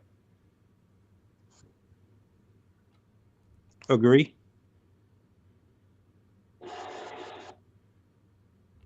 Or you was that a question to get this smoke? I'm sorry, I No, lost you. that was a definitive. I was in That the was a chat. I definitive was statement. doing. I didn't want to hog it, so you brought up when I brought up labor unions, you brought up sanctioning fees. Oh yeah, because So you I were said, saying they so I was wasn't. thinking, They wasn't. I was like, it doesn't take much. Like, because you're paying in these sanctioning fees, right? You don't know if you're going to get a title shot, or let's say you don't ever make it to that level due to promotion or anything. But hey, I'm paying these sanctioning fees to be ranked by these sanctioning bodies. You get what I'm saying? Like, a lot of hard work and dedication go into it, and it can be set up where it is a pot where these guys can at least get buried decent. You know what I'm saying? Because it's billions of dollars being generated. We shouldn't have guys out there because it's a lot of legal loopholes, and guys are still going around the Ali Act. Boxing been around forever, but the Ali Act is still kind of a baby law, and a lot of the congressmen still don't even, and a lot of people find loopholes, and these guys don't even know how to enforce these laws of the Ali Act that was supposed to stop certain things from happening, but we still see it happening. We always hear about man, a lot of this shit, man. When you talking about these guys talking about call him and setting this up, these guys can't. First of all, the Ali Act is loaded, so it need to be revised, in my opinion. is so loaded to say, okay, you can't be the manager, you can't be the promoter, right? But yet you can be an advisor, or hey, you can be the trainer and the manager and get 2 checks that way. Like, okay, look, if you the trainer and the manager, of course you're gonna try to make me fight these other fights so you can get another check. Actually, 2 checks. They tried to stop I remember the WBC at one point was trying to say, hey, we're not gonna let fathers be the trainers anymore. Do y'all remember that? That shit came and Yeah. went. That shit Yeah, came and went. They stopped that shit. Man, no, you can't. They're not gonna do that. Because the Well, father is the first trainer for most of these guys and young ladies. But I'm gonna mute my mic and yield the rest of my time, man. Let you guys cook, bro. I'll come in and out, but I don't want to seem like I'm mic bullying right now. Well, I just don't understand if we was able to start the Negro League, why we can't start, when I say we, us as a, the black community, have our own boxing sanctioning body as well. I mean, I kind of like know the answer to that, so it's kind of like rhetorical. I'm asking myself because once again, we have the evidence and the proof that we was able to unify and create a league of our own, so to speak. And then once again, Shout out goes to back to Andrew Foster, created the Negro League. right and Rube Foster, 1920. yeah, Rube Foster, baby, and Mhm. along with a couple of other. Yeah. Anyway, yeah. And then getting back to the point that we got on it, the whole capitalist society regime, motherfuckers, dangled a piece of gold or a diamond. Hey, look at this over here, and you could get this. And for a few, it was beneficial, but for the masses, it's not. You become slaves, And then the few that it was beneficial to them, they really just house Negroes. You know what I'm saying? A Willie Lynch type shit. But that's the answer. We do our own thing. We get our own network, get our own venue, get our own fighters, and we do our own thing. I know it sounds easier said than done, but that's the thing because they got it like an octopus. If you could beat them with the sanctioning bodies, they got the network. You beat them at the network, they got the venues and all that. So Yeah. So the IBF is. I mean, I don't know if it still is, but it was black owned, right? With Bob Lee, and then his nephew took over once he got busted for the corruption. But I remember KO Nation, which was like sort of geared towards the hip hop culture. It wasn't necessarily. It had Ed Lover, as a announcer, and they played DJ. They played hip hop shit in between the fights and in between rounds. But I don't know, but boxing's global. At some point, you're gonna have to put your champ against theirs to become a sanctioning body. To get into that whole undisputed thing, you need to be recognized by other sanctioning bodies. Being black owned, I don't think necessarily means that you won't have a permanent underclass or people won't be disenfranchised, especially in the capitalist system. Right. That goes back to what I just said. As long as you're under that whole capitalist thing, you're going to be a slave to it. But in that way, I mean, I should say capitalism is the way we practice it in America, right? So let's be very clear that maybe this is a feature of every single capitalistic system that exists, but I'm not sure that that's Nah. America's different, bro. The world is laughing at America with them $600 checks. Like, even with the healthcare system, my uncle lives in Germany, and when he came over here for my grandmother's funeral, he was literally having to pay out his pocket for dialysis while he was here. You know what I'm saying? It was a very expensive trip for that funeral, but he had to stay alive. Now he's still an American citizen, has dual citizenship and everything. But you see how that works here, America. If your tax dollars and you get what I'm saying. And he was a soldier. You get what I'm saying? He was a soldier for America. Germany has its own. I don't know. No. But no, when he's in Germany, he can go to the doctor. He don't pay for dialysis out of pocket. They don't have the healthcare corrupt system we have here. No, your tax dollars also go towards your healthcare. Also, and they living good and they live longer. See, we've been brainwashed with propaganda here to think that, hey, well, you don't want the government involved in your healthcare. You don't want a corrupt government involved in your healthcare. You don't want a corrupt situation. And granted, corruption breeds everywhere. But once we're all on the same table, like, here's my thing. And I always ask people this because people vote against their own interests all the time, and I get it because the story that's put in front of your face is easier to believe and understand. But let me ask you guys this: a lot of people don't know this. I'm sure you guys know it. If not, I'm sure people. I know somebody listening don't know this, but your politicians are telling you, "Hey, you cannot have government provided health care." But guess what they get for life? Once you elected, even once you out of office, you get it for life, man. Free health care for all your senators. That's why they in office so long. Your president, your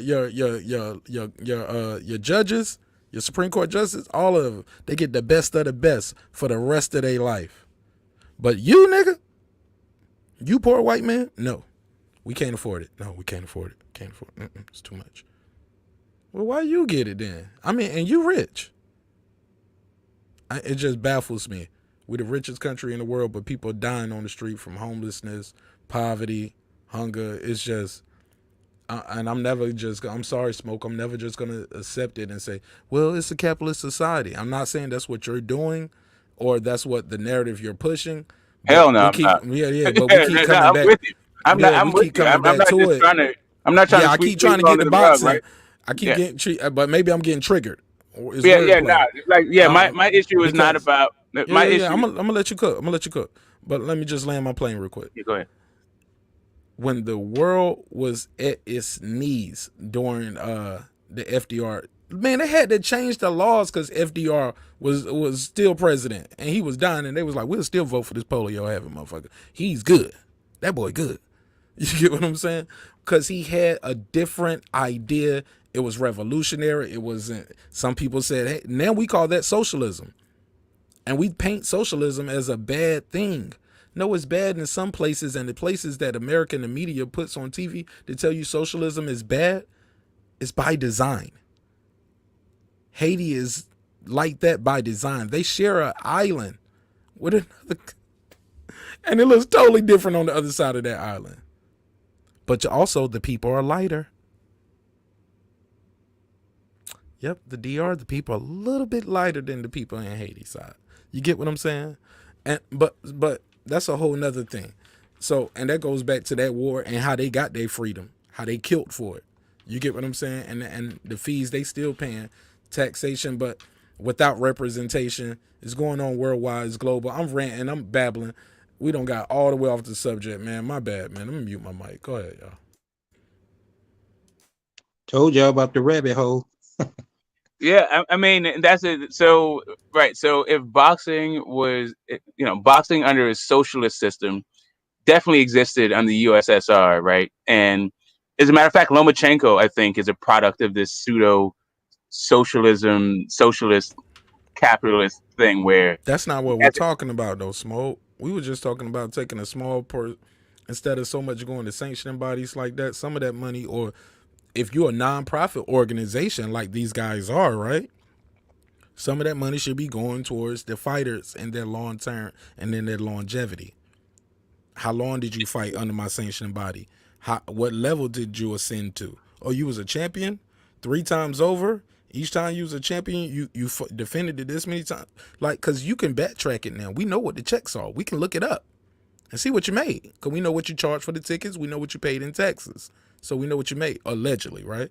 But I said all of that to say the game is dirty and it's a corrupt sport, man, and we got to clean up our sport. And you I just don't want named to have somebody else who should be liable, right? It's not just sanctioning bodies; it's also the networks, right? So now you got the networks and the sanctioning bodies that should be liable for some, to some degree, for the long-term upkeep and management of these guys' healthcare and welfare, right? Because it shouldn't be that they make all the money and then we either the fighter or the fans bear all the burden when something goes pear-shaped.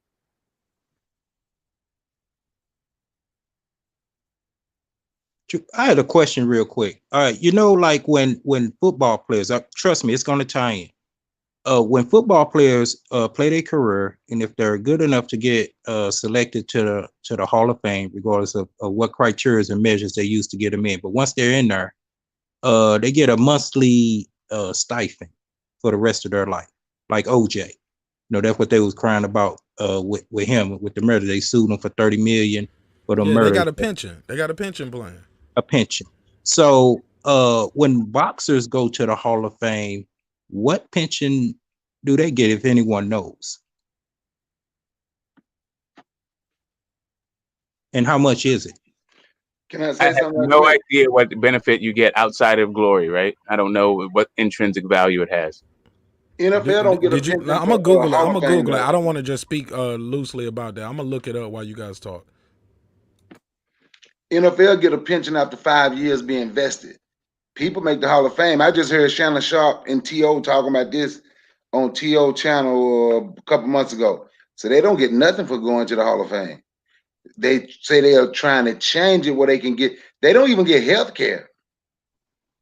They don't have nothing in the NFL for going to the Hall of Fame. It's just glory like boxing, saying I was good enough to make it. Yeah, I don't know. I thought no, because when OJ when they went to that civil court and they was trying to sue him, they couldn't touch That's his pension. That's not necessarily Hall of Fame pension. It's that what they was titling as at that. So maybe I'm wrong, but that's a yeah, lot well, of he the definitely gets a media pension. But outlet. yeah, you the A first lot one of to the just media, tell me that. But they definitely get a pension though. I don't mean to talk over you. I think it's a little delayed. Go ahead.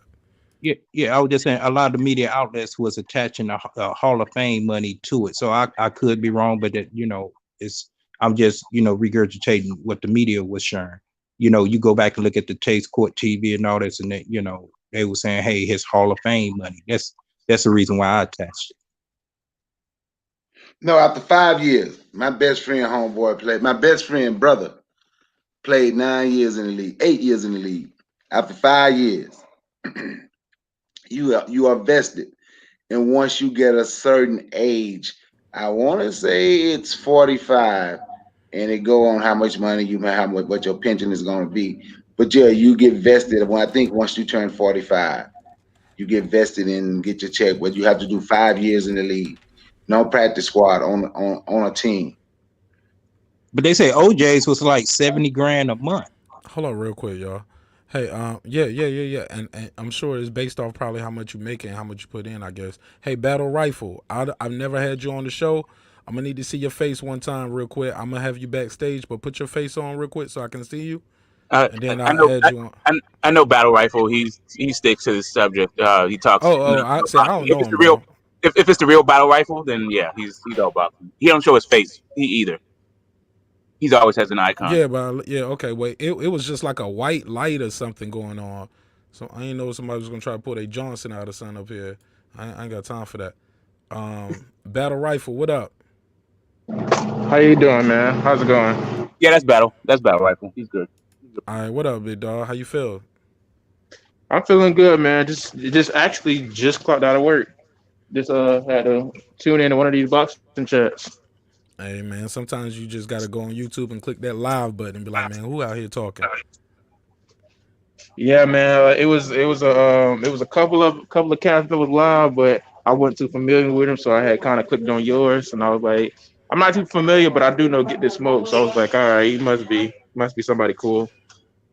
Yeah, man. You got anything you want to add to the conversation? We basically talking about gloves, drugs, and racism in boxing. How do we clean up our sport?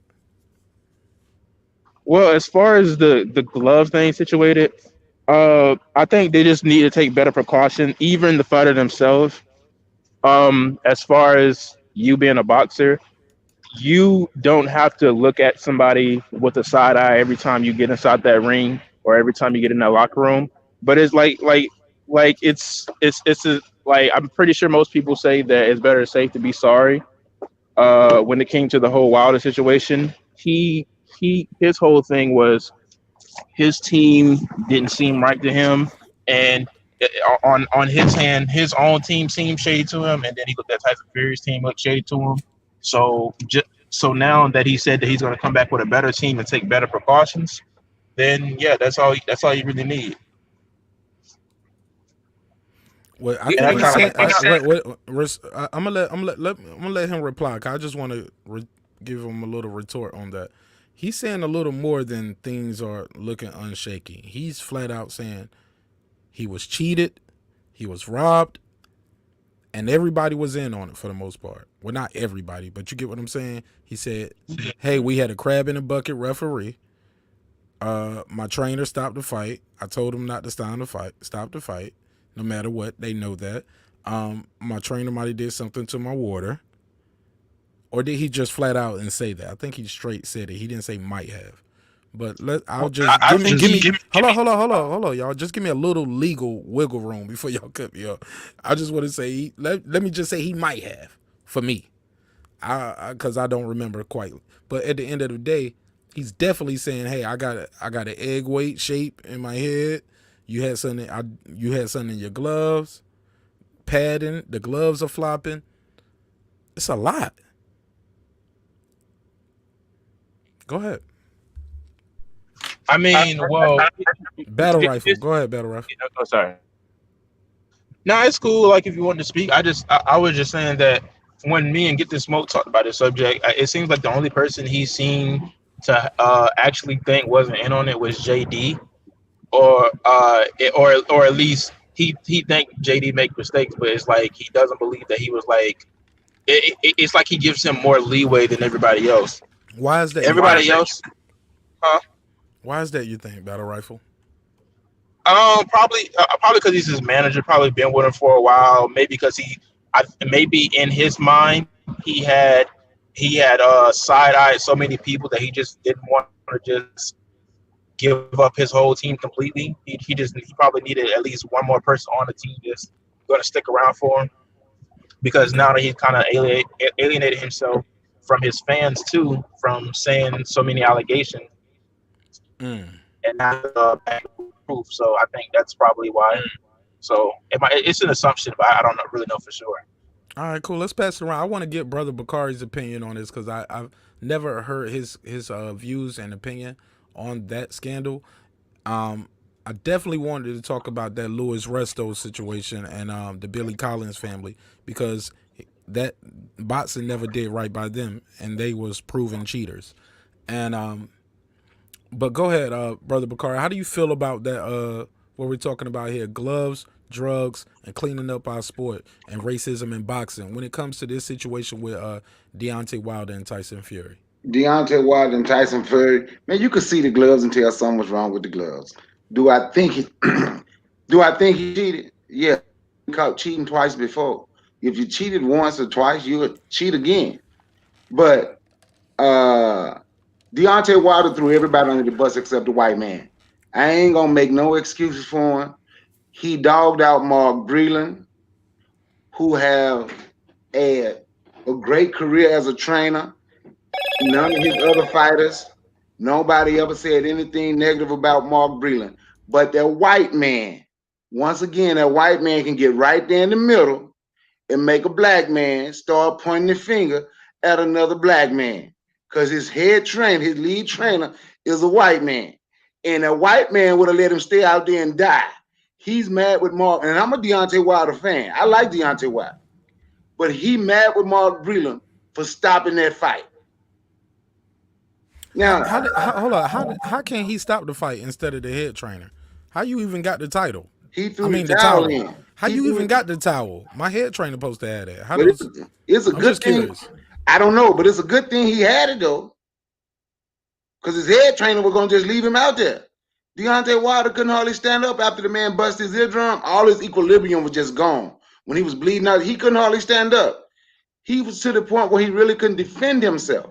Well, respectfully, sir, not to cut you off, but he said he didn't have a busted eardrum. He said he was scratched in the ear. Oh well, whatever. It knocked off. You're right. That's what he said. But it knocked off his equilibrium. Yeah. He couldn't hardly stand. Well, he's saying that's not because, but I'm just saying, like, the blood from the ear is from a scratch, is what he's saying. And he was like, the only way you can scratch me with my like that is if your hand wasn't all the way in the glove. But that would be you get what I'm saying, because he caught him in a weird position where Wilder is down, but so he's getting hit in his left ear with the left hand. You get what I'm saying? Because Fury's coming like this, bam, bam. You know, so while Wilder's bending, he's getting caught right here, and he's saying he was scratched in the ear. I got the video. Yeah, I know. I For heard when he was talking. Yeah, he got scratched. And yeah, you know, for me, I can be biased to Breland because I remember that Olympic class. I've been a Breland fan since the '84 Olympics. But I do think that's what. Once again, you can see the black people that are together. Three people in the corner. Two black, one white. The one that got to make the decision is the black man. And look who he threw under the bus talking about put something in his water, wouldn't with him. But what was the white guy's job? If he's the head trainer, he never say nothing. It's Breland the one that's doing all the talking in the corner. It's Breland the one. So what is the white guy's job? Other than from what I see anyway, other than to be there. So if you fight him again and you lose, in which I hope he win, but I think if Styles make the fight, he gonna always. I think he would always struggle with Tyson Fury. That's me. I think he would always struggle with Tyson Fury. I think he could beat Joshua, but Joshua would knock Fury out. But that's me. But if he fights you again and he beats you, so now who do you have to throw under the bus? Because you done threw the black dude under the bus over there who with you. The little jab that you knew, that's who taught you that. That's why you bought him there. The jab that you don't use no more, that's who taught you that. Man, he might have needed to get rid of his own corner to learn some more stuff because it seemed like everybody was enamored with his power. But the racism in the sport and how they completely ignored everything that he talked about, completely ignored the whole glove gate, ESPN, everybody, how they completely ignored it. And I was just about to go there when you put Margarito on there. Do you remember when Paul Williams beat Margarito? And all of a sudden after that fight, Margarito got power from nowhere? He was just beating everybody after Paul Williams beat him. And he hit Paul Williams and really couldn't hurt Paul Williams. Well, Paul Williams said he had him woozy one round. But he was like for a few seconds. And after that, all of a sudden he got all his power. And they just kept bragging on it. Then when he got caught cheating, what happened to him when he fought Sugar Shane? But I just think Tyson Fury is a cheater. He ate some wild boar meat too. He ate some wild boar meat. He tried to pay somebody. He got caught cutting the thumbs, cutting the thing from some. He can thumb because he's a gypsy and that's how they fight. He had lost his license to fight in the UK because of felon drug test, and it was not cocaine. It was PEDs that he was taking. The reason he lost his license in the UK. You can look that up. Huh? Nandrolone. I couldn't understand it, but I get Mike. Nandrolone was the substance he got that was in his system, right? Nandrolone. That was it. Yeah, what is Nandrolone? I don't even know what that is. They're saying it's like a masking agent, but they're saying that also they use it in in diluting the purity of cocaine, right? So he was trying to use the cocaine to say it wasn't PEDs. Oh, okay. I got you. I like how you did that, Free Smoke. That's why I fuck with you, man, because you already know. Man, y'all remember John Jones, man. I love John Jones as a fighter, man. But I was disappointed in John Jones. You know, John Jones used to be walking around saying he was a Christian. All the time. Yep. Good man. God body. Oh, man. My Lord and Savior. Man, he got popped. He was like, it was cocaine. I was like, what? It wasn't drugs, it was cocaine. Now you go coke. But you know what? It's better to say, hey, hey, look, I'm a God-fearing man, but I slipped up and I did some cocaine. Than to say, hey, I cheated. Or I took something to get a competitive edge. You get what I'm saying? People can respect that more. Hey, yeah, I do some coke too. You know what I'm saying? I do cocaine. That's what not me, Mark Nash. Somebody gonna take that shot. Somebody gonna take these clips from all these shows, gonna make the illest diss ever. They're like, you said you do coke. But yeah, but with the Wilder and Fury scandal, with all the chicks. But let me just land my plane on that. My whole point of that was cocaine is a masking agent. Erectile dysfunction medication is a masking agent. Like, people will rather say, hey, I did this than say I was doing something to get a competitive edge. That's all I wanted to say. Go ahead, Asian man. Yeah, in the Wilder Fury scandal, with all the checks and balances that's in place, you know, how was anyone on Wilder's team, you know, wasn't able to catch that? before the damage was done. That still baffles me. So it's like the brothers were saying, why you throwing all the brothers under the bus? I just would have, tore the whole house down on the prayer. And I blame, and once again, I'm not here advocating for Fury. I believe he did do something wrong intentionally, but it's just like just say the R. Kelly thing. I'm just using it as a reference. Come on, man. Look, I'm tying it in. We ain't going down the rabbit hole.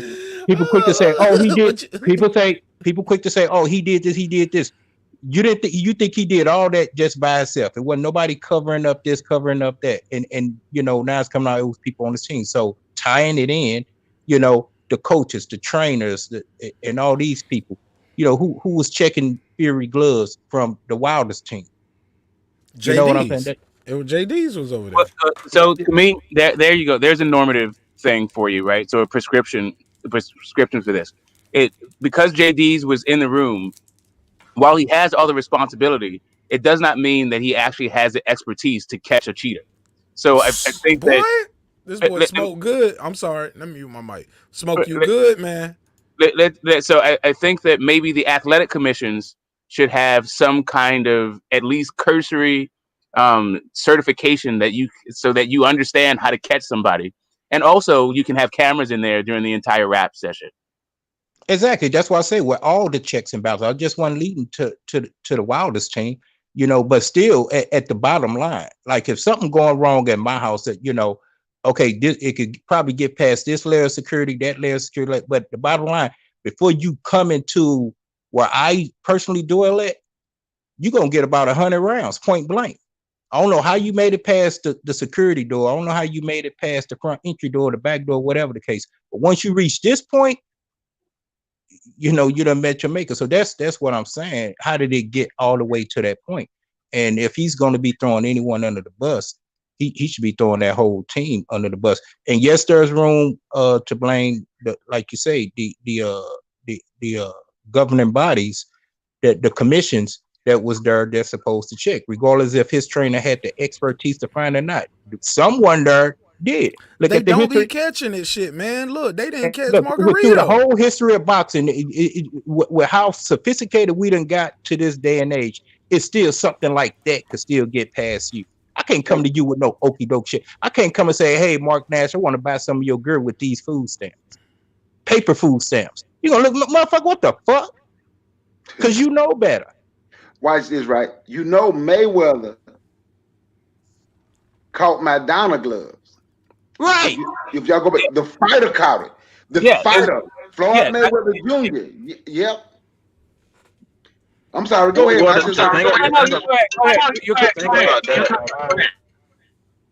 No, I just wanted to say, the fight Mayweather Jr. caught Madonna gloves. Go back and watch, and you could watch it. Did you ever see that, Mark?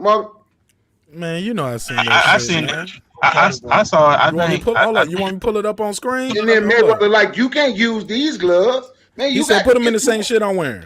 Fuck that. Yeah. He said no wonder he knocking motherfuckers out. He ain't got no padding in the glove. Yeah, so it was National Margarito's hand wraps, right? It wasn't the athletic commission. And then like a couple weeks ago, there was another case between local fighters that you wouldn't hear of, right? Unless you are into watching every damn fight. But there was a guy who had custom gloves, and his gloves weighed everything. It was all good. But once the guy looked at it, there was no padding in the fist part, in the knuckle part. Right, and it took that guy because we were just talking about that. Find it, right, it wasn't the athletic commission, it wasn't anything. Hey, Smoke, who was that, man? Because we were just talking about that. I don't know if you was on the show when we brought that up, but I couldn't remember the fighter's name. It's he has his Latino name. Yeah, like because it's a. I'll look it. I'll find it. Hey, Smoke. Hey, look. Hold on, real quick. Smoke. It's like a month ago. Yeah, that shit just happened. And it's the same company that made. No.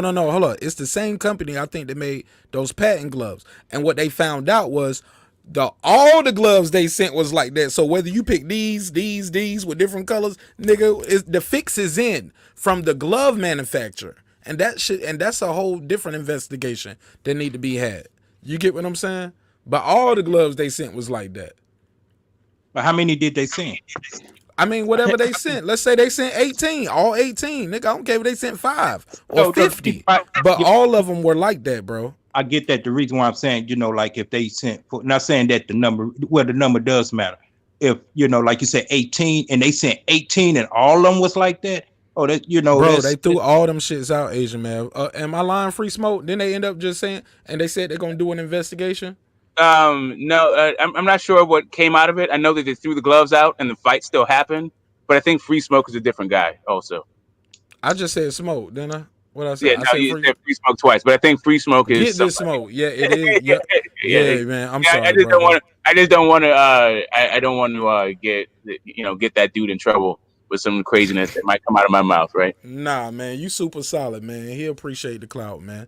You super solid, man. You do the Smoke family name good. I was confused.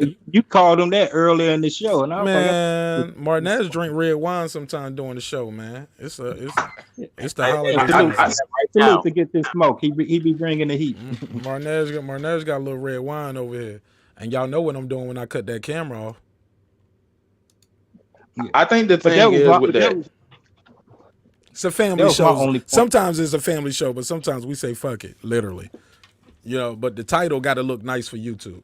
But I'm gonna pass the mic around. I'm gonna mute the mic. Shout out to Reggie on Facebook. He said, "Fix the audio. I can't hear." He said everybody's talking at one time. Everyone talking at one time. I get it. I'm sorry. So we gonna work on that, Reggie. Sorry about that. Hey, my brother. Thank you for letting me join your panel, man. I got to bounce. I really appreciate you pulling up, this, man. No, I appreciate you for letting me, man. I really enjoyed this. Bro, you right on time, because it's the time we end the show anyway, bro. 10 to 12. Oh, okay. But yeah, it was good. And by the way, I'm a subscriber. And peace. I was nice meeting everybody on the panel. It was good meeting y'all. Sir Senior, me and him know one another. Everybody in the chat. My channel is Brother Bakari. I'm glad we got somebody with a channel like this, because I try to stay serious on that Black Talk all the time. That's what I'm on. But sometimes I need a little break. So this is a channel I come to and I can listen to. And he talk about it, but he have a little bit more fun on his channel.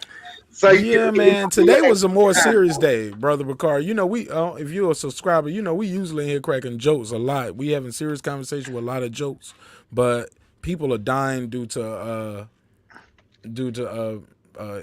inconsistencies with checks and the sport being corrupted. And I ain't mean to cut you off, but and that racism, man, ain't nothing funny about being told seats taken. Yeah. Just because you're black. Yeah. But you know what? Thank you again, man. Peace. My channel is Brother Bakari. Go check it out. Go check out my I got my channels up, my Black Book Drive. I'm giving out books to my little kids in my neighborhood or anywhere I am in Atlanta. I see them and I give it to them for Christmas, teaching about Kwanzaa, Black history, all that, the ABCs. Hey, look, I'm gonna get your email. I'm in Atlanta. Yeah, I got it. It's in the chat. But put your channel in the comment box before you leave, so I can throw it on the screen. Just type it. Yeah, just leave the channel, and just put it in the comments. All right, I'll put it on the screen for you, man. All right, bro. Yes, sir. All right, peace, man. Red, black, and green all day. Yeah, man. One love. One love. All right, my bro. All right, Brother Bakari. Peace. Jalen, what up, man? He said, Wagwan. And he said, salute to the panel and the channel in the chat. Sorry about that audio, Reggie Poinsett. Man, we was up here, man. Sometimes it's a delay. Guys are talking and they're in different parts of the country, different parts of the world. So we do apologize for that. But final words, gentlemen. Do you guys want to say anything about the subject that we was talking about, to give your closing remarks about the I would say that we have to focus on what we can do.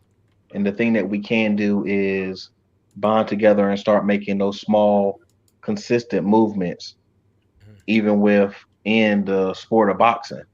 If we can't get them to do things the right way, then we gotta start building our own.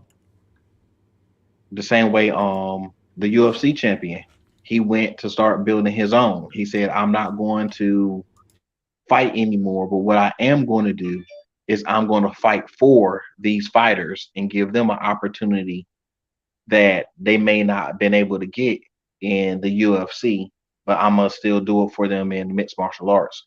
So we can. That's one person who's done it.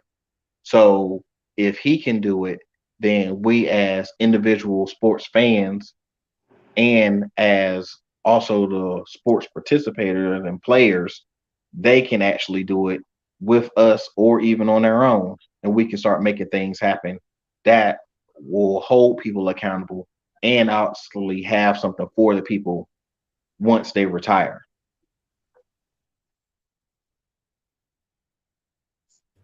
Okay. Um, any final remarks on how to clean up the sport, King Asia Math? And then we're gonna go get this smoke. As far as the corruption, man, hey, as they say, true power corrupts. Absolutely. So I think in the future it's still going to hold true. What can be done about it? I mean, just the moral and ethics of the new generation coming, moving forward. As far as the racism, the key to handling that is just like in all the oppressive and unfair scenarios we have, especially here in America or globally. The answer is unity. If we come together in a unified fashion, one accord, and just say, hey, this is what we're doing. Fuck you over there, do what you do. We over here, we doing what I do, and don't allow any invasion. Stay true to our code. That would just squash that. That's simple math. You know what I'm saying? It's simple. But as long as we allow ourselves to be divided, then they're going to conquer. They got the numbers. They already know. Hey, we're gonna get them from north, south, east, and west, and put them in the middle. So whatever direction to go, we got other 3 points to attack them. As far as boxing go, it's the network, the sanctioning bodies, the test. What is the people the divider, whatever, the people that test and the drug people that test and all the three of them, ganging up on the black fighters. Only one that was able to get out of there unscathed was Mayweather. I mean, others had success, financial success, and all that, but a lot of them, end up being, discriminated against. You got the franchise belts and all that shit. So that's gonna keep going. As long as people allow it to go on, us as a people allow it to go on, it's gonna happen. But that doesn't mean not to recognize and not to speak on it. So it's gonna go on. They're gonna always look for that great white height and push that narrative and do what they got to do to keep that narrative rolling and bring dollars, to their agenda. That's all I got. Go ahead, get this smoke. Yeah, man. Gloves. I think it takes people actually giving a damn about fighter safety and not just paying lip service to it. Drugs. I think it takes penalties and not just people saying it's a bad thing. You have to reflect that in your the way that you treat it. And racism in boxing is ultimately a reflection of the society that we live in. So you have to address racism in the society before you can address racism in boxing. I don't think boxing doesn't have the power to actually change the underlying culture. I mean, you can enact certain things in boxing. But I don't think it'll change ultimately racism, right? Yeah, I mean, my man mentioned Floyd Mayweather, and Floyd Mayweather was, I think his entire career could be viewed through the lens of what happens when a racist doesn't like the way that you behave, right? Anyway, yeah, as far as prescriptive, that's all I got. Like racism, until society understands the cost of racism, that it is actually holding everybody back monetarily, socially, spiritually, philosophically, like all of the ways that racism is actually doing more harm than good, then we're gonna have it. 100%. Well, with that said, man, we're gonna close this one out, man. Like I said, man, I definitely think we got to clean the sport up. You guys want to tell people where they can follow you at? Matter of fact, before we do that, let me share the screen real quick. Shout out to Unchained Apparel, man. I got a promo link I'm gonna put in the chat, or I'll put it in the description block. But let me promote this black business. I said I was gonna do it and help this brother out. Super talented. Love this gear. He has a promo code. Let me see. Let me see if we can share it. Blow it up. Definitely want to support his business. Go to his website. It's Unchained Apparel. They're based out of Baltimore. He got a Black Friday sale. He got 30% off on all hats. And he does have a promo code for that. And that promo code is BLAK Xmas, like Black Christmas, BLAK XMAS. And I just wanted to big him up and show. Oh, let me go right here. Show his website and some of the little sweatshirts and the hoodie. I don't mean to say little sweatshirts. You know what I'm saying? I don't mean no disrespect. But he got some dope joints up here. I love this one right here. And the website looks quality. You know what I'm saying? When you click it on it, or y'all can't even see this shit. Y'all don't even see this shit, huh? No, y'all still see his Instagram. Hold on, let me stop the screen share. Let me share this. Y'all not seeing the website. Damn, man, that's terrible. I'm sorry, bro. Here we go. Bam.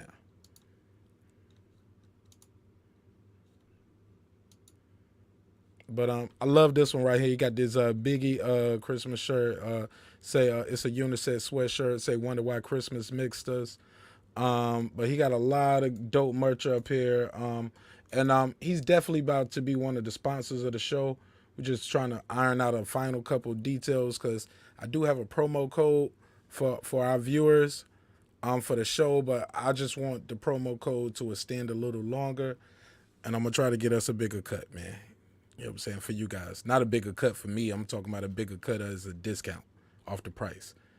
You got these Be Great shirts. Y'all hear me say that all the time. I have one of these as well. So I support this brother's movement. He has some dope jackets. Got a lot of dope merch out there. Unchained Apparel.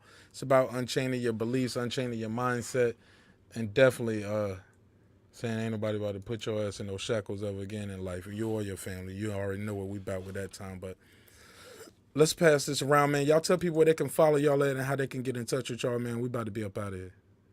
Hey Mark, when you list the people when you putting up their website, is it too much to ask to see what website developer they're using for their promoting their company? If I know, I would tell you. If I Right. don't know, I I don't. was just saying for future references. What you mean? Like, should I ask them to tell me that when they tell me to promote it? Yeah, sometimes it's on the website as well. This says at the bottom right here. It says powered by You See the Future. Copyright 2020. You See the Future. I put it in a private chat though. It looked like it says.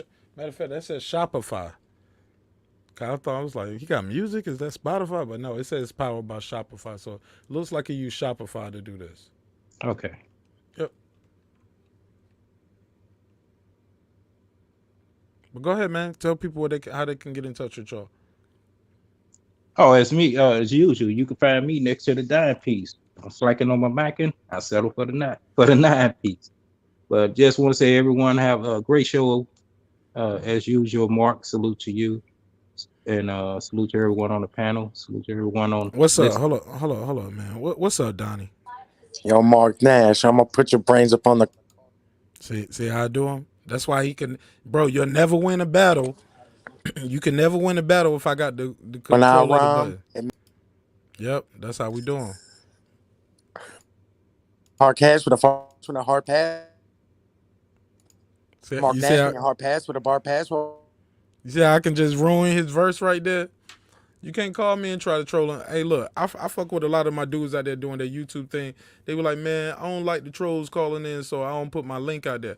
I'm like, man, I'll put that link out there. I ain't about to stop my show. Ain't no troll about to stop me from running my show. How I'm going to want to run it.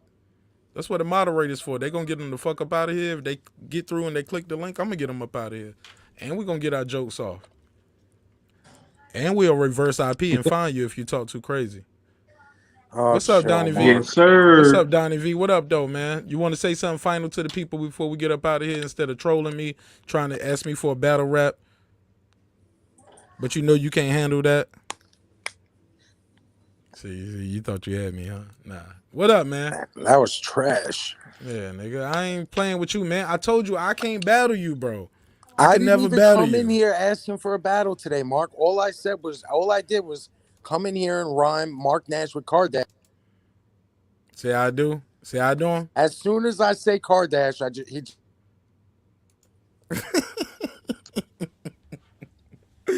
Donnie, thanks for calling in and giving us these jokes, man. Because the show was very serious. Right, wrench game. Nah, we about to take Donnie V too. We was in here talking about racism on boxing, all this shit, and here we go. We got the white boy in the chat.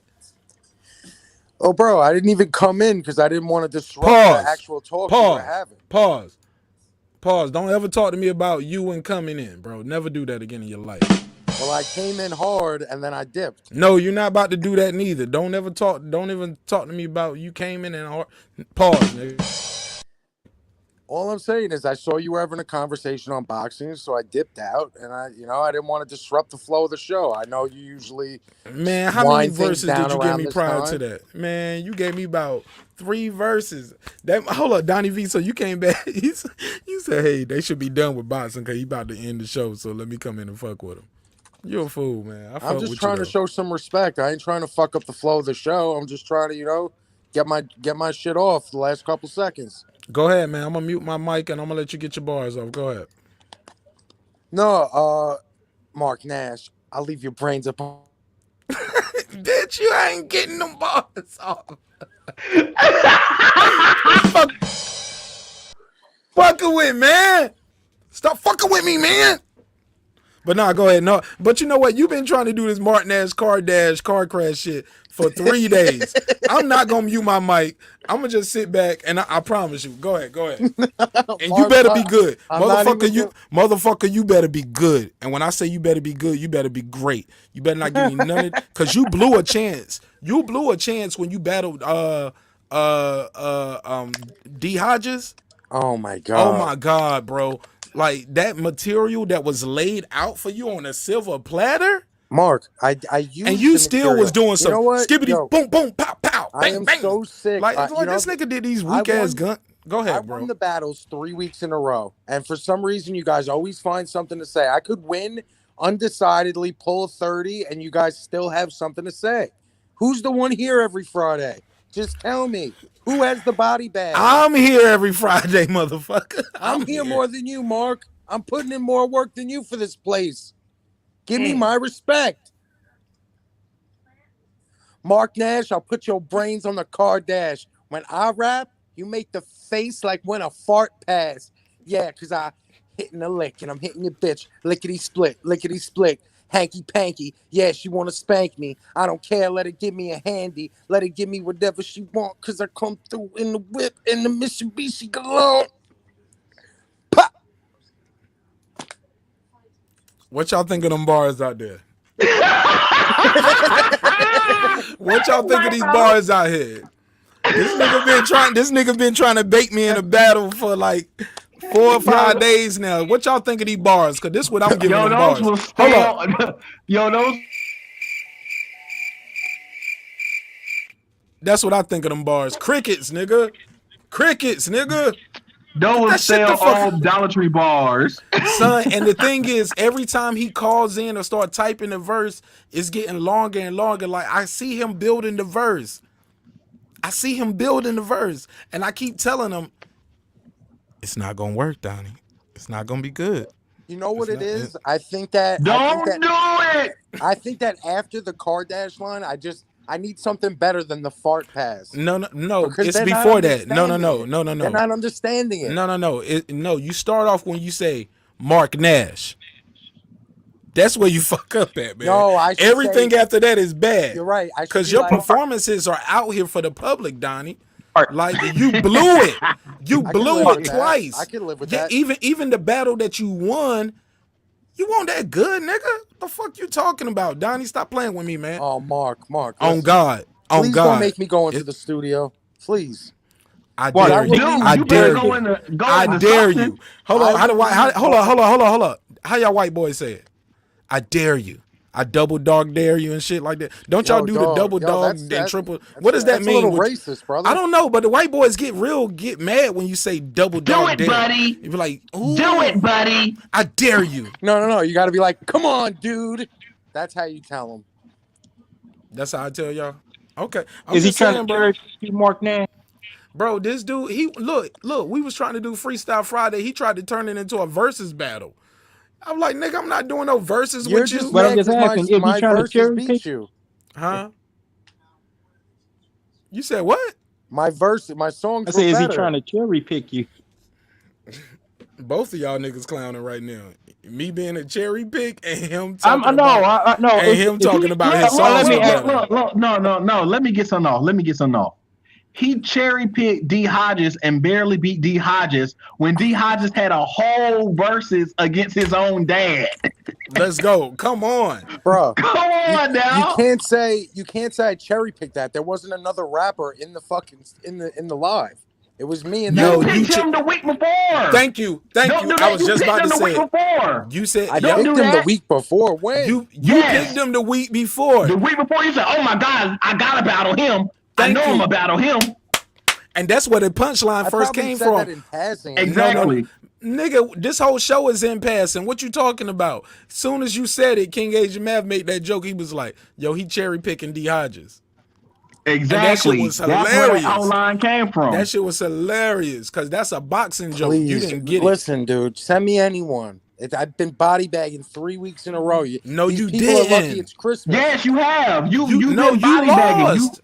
You've Even been your in that best body night, you bag. lost. Shout You've out been to in that body Drew. bag. What up, Drew? Andrew Charles. Fuck you, Andrew Charles. You've been in that body bag. Yes, you have. You right. You was in that body bag and you barely got resurrected. Why don't you come into the body bag with me? That's nasty. Don't say that. Don't That ever is- say that. Don't ever don't ever say that in your life. That's my Oh cue. my God. The fuck is wrong with Bruh. this dude, King Asian Man? I don't know. Hey, but This let me dude- clear this the air dude- though, Mark. I didn't say you was the cherry. I say, is he trying to cherry pick you? That was the question. That's not saying that you looking at the glass half empty. Is he trying to cherry pick you? Not saying you are the cherry pick. All right. You better let him know again, Asian Man, if he don't know what he about to get into. I'm just wondering why he keep coming at you. That's all I'm asking. You know, it's like he want that smoke. Go ahead, Donnie V. Answer that question. Because I just want to leave Mark Nash brain on the fucking car dash. That's it. When I rap, they make the face like when a fart pass. That stank face. Look, the bar is getting funny and I don't know funny. how the face look when the fork pass. I It don't. look like this. Screenshot that, Donnie. Make that the cover for the track. That'll be fun. Oh my God, man. This is so funny, man. Y'all know we You supposed want to win. more? Do you want more? What you got, man? Go ahead, man. Yo, 212s, turn your brain into spaghetti sauce. I don't give a fuck, Mark Nash. You a bitch. You already lost. Yeah, you petty dog. I came through with Tom Petty's dog. You don't even know what that means because I got the back cream. I'll put it on your back like suntan lotion. Yeah, motherfucker. Don't put nothing on my back like suntan. Like, bro, what kind of rainbow show battle rap shit are you doing? Like, this nigga, like, when he heard Smack DVD, like, when I heard Smack DVD, I was thinking about heroin, drugs, and crack. He heard Smack DVD, he was thinking about males' booty cheeks and shit. And, like, what are you on with these, man? What are you doing, bro? Get these rainbow-ass bars up out of here. I told him his nickname. Look, his name is not Eminem. This feedback, they gonna see this. He's Skittles. He's Skittles, bro. Damn right I'm Skittles because I put them in my mouth. Everybody Pause, bro. talking what they talking about. Let me take my face off the camera. I gotta mute my camera, yo. I gotta mute my camera. I can't be on camera for this shit. I can't be on camera for this. Bro, I'm out of here, man. Yo, bro, eventually stop. look, man. This how you look, bro. This is how you remember. You was like, I didn't want to ruin the flow and end your show. Look, what you It's the doing? end. My nigga, what are you doing right now? It's making me take my name off the screen, my face off, my logo. I need to change bro, what are you doing? I'm supplying the content because I do what I do. You are not a vet. Mark Nash, please. I'll come through and smack that ass twice. You don't want to fuck with me ever in your life. Pause. Yo, what's up with this nigga, man? Who is this nigga, man?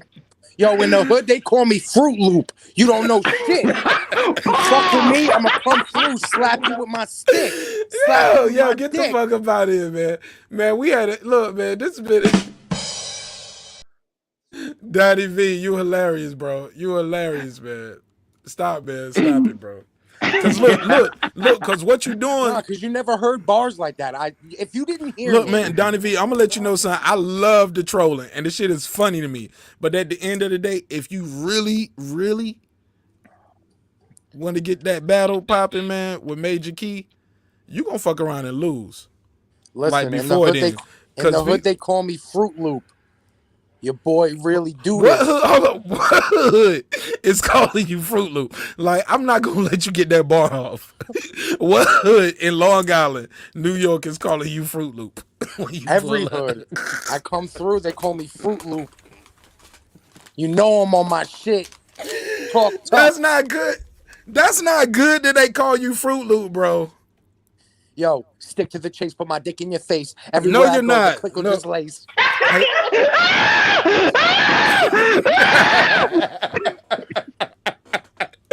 Yo, who is this nigga, man? Yo, somebody, When I was a kid, I used to sleep with my teddy bear.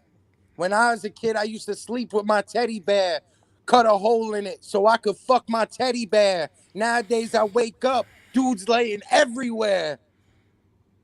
That's still weird. Why the dudes laying everywhere? Like, is this like The Hangover, or you just had a sleepover? Like, why are dudes laying it? Like, Donnie V, look, I can't never put you on the album now, man. Like, I was really thinking about it after the show yesterday. I was like, man, I got this concept for a song. We can do that. I'm Not a Racist 2021 Trump. Yeah, man, because I don't like Biden, but I really don't like Trump. And I was like, man, him couldn't do it. Man, Donnie V. You don't like Trump, but he's going to get you that 2K. What 2K? NBA the 2000. 2K? NBA the $2,000. How he gonna do that, Donnie V? How he gonna do it, Donnie V? He just said it tonight, and then Nancy had no chance but to come back and say, "We'll get it done." You didn't see his live stream tonight, where he called the bill a disgrace and what they want to give the people a disgrace. No, I didn't see that. Please go on his Twitter, Mark, because how can we take anything you say seriously, Fruit Loop? Oh my God, bro! If you can't understand that I'm coming in here, no, hold up, Fruit Loop, trying to lighten the mood, because I'll make the lights dim, take your pants off, show you how to do this shit. No, you're not. You know I'm not gonna, bro. I'm the truest bitch. Yeah, in the hood they call me Fruit Loop because my fruits are thick. Yo, I got you. I changed your name on screen to Fruit Loop. Look, I felt like it's only fair.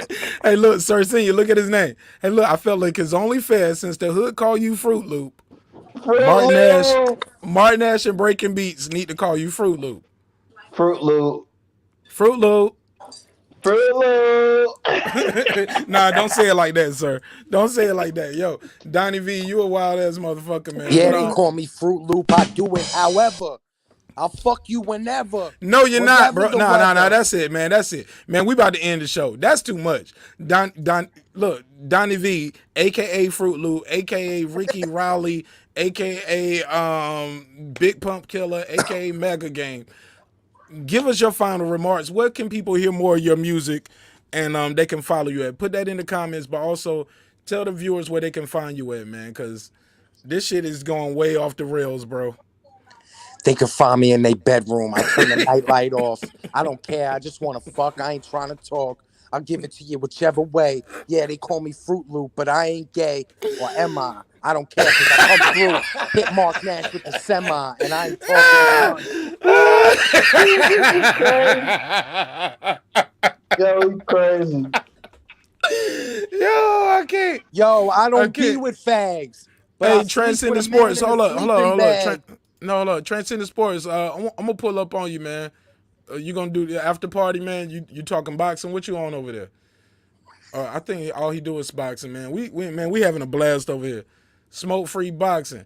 Man, I kept calling this nigga you all night, smoke free boxing. I had get this smoke up here. Smoke free boxing talk. I had this guy, as you see on the screen, get this smoke up here. And I kept saying, smoke free boxing. But it's somebody else named Free Smoke Boxing. Yeah, man. Like, but shout out to the whole smoke family. All the boxing smoke family. Like, I love all you guys. I don't know if For y'all real. related. Shout out to Mama Smoke. All the Mama Smokes and Papa Smokes. Donnie V, aka Fruit Loop. Fruit Loop. aka Yo. Mega Gang. aka tell Any people. rapper could get tapped No, but on. Donnie, seriously, though, I gotta end the show, man. I know. Let me just get these last two, bro. No, Come on, you man. can't. All right, man. Go ahead. Donnie Any rapper fuck with me could get tapped on, cause I come into the battle with a strap on, and my strap on, put it in them. I don't care, lyrical venom. Yeah, Major Key commented, I'll stick it right in them. Yeah, I ain't pretending, call me Fruit Loop, cause I fuck you while I hula hoop.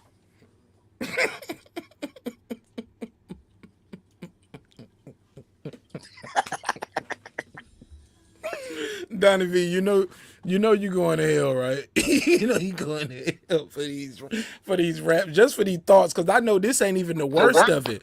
Like, this is what you comfortable saying on camera. So yeah, I don't want to make you too mad, man. Well, you know, man, when you're I don't not want really no- trying to take this shit serious and you're just trying to get some laughs and shit, you ain't got to worry Oh about my it. God, yeah, man, you definitely are entertaining, brother, to say the least. Hey, you can't say I'm not. Nah, man, you funny as fuck, man. Like, but also it's the time of night too, man. It's demon time for a lot of people, man. So a lot of people are going to other shows. You want me doing to their pop thing. by? I'm gonna kill your ass, man. Stop playing with me, bro. No, bro, cause you couldn't do Oh, good with. Hold up, bro. Please stop it. Cause you all them pop verses and all them things, like, bro, you had so many metaphors and so many things you could have did when you battled D Hodges, bro.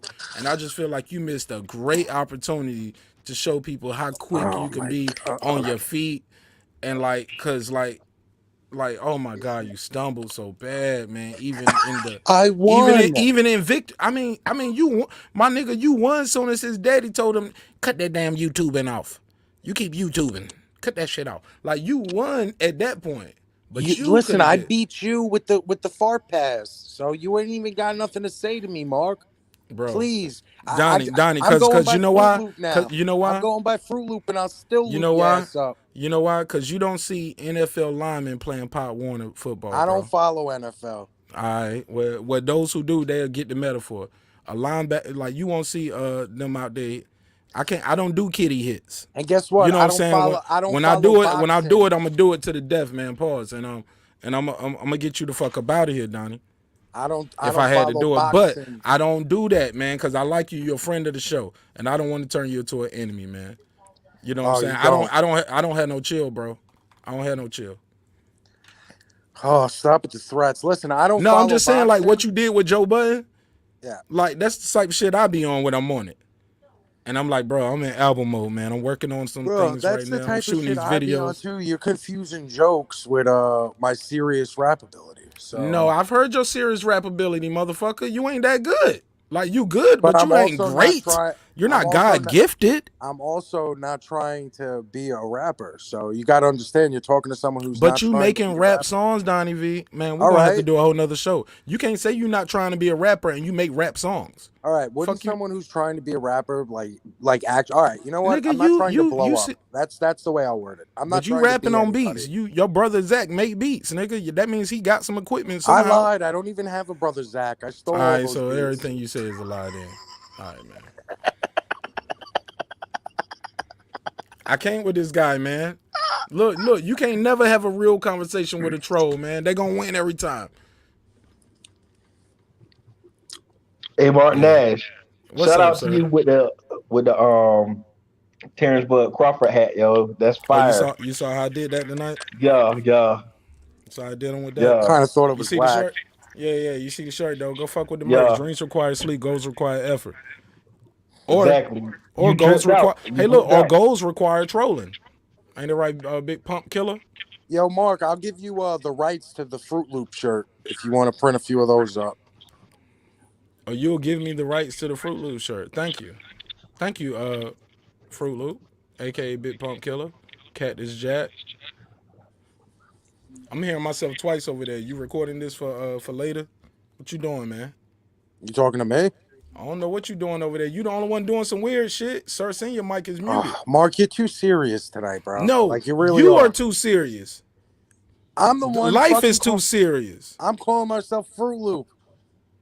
No, you said the hood call you Fruit Loop. They do. So I had to put it on the screen. And I don't have a problem with that. But you just get mad serious. No, Don't no, make no. me pop in. Don't make me pop in. Because I'll come between. Stop it, man. You're never gonna get that. Man, we never gonna make it to the Joe Budden level. We never gonna make it to Drink Champs. We never gonna be on BET red carpet. Man, we ain't even gonna make it to DJ Academics level with this kind of shit right here, man. But hey, we doing our best. But in the meantime, Donnie V, aka Big Punk Killer, aka Fruit Loop, tell the people where they can follow you at and hear more of your music so I can put it on the screen. And they can I don't get even familiar. care. I don't want anyone to follow me. Please don't give me any light. Well, that's how we close the show normally.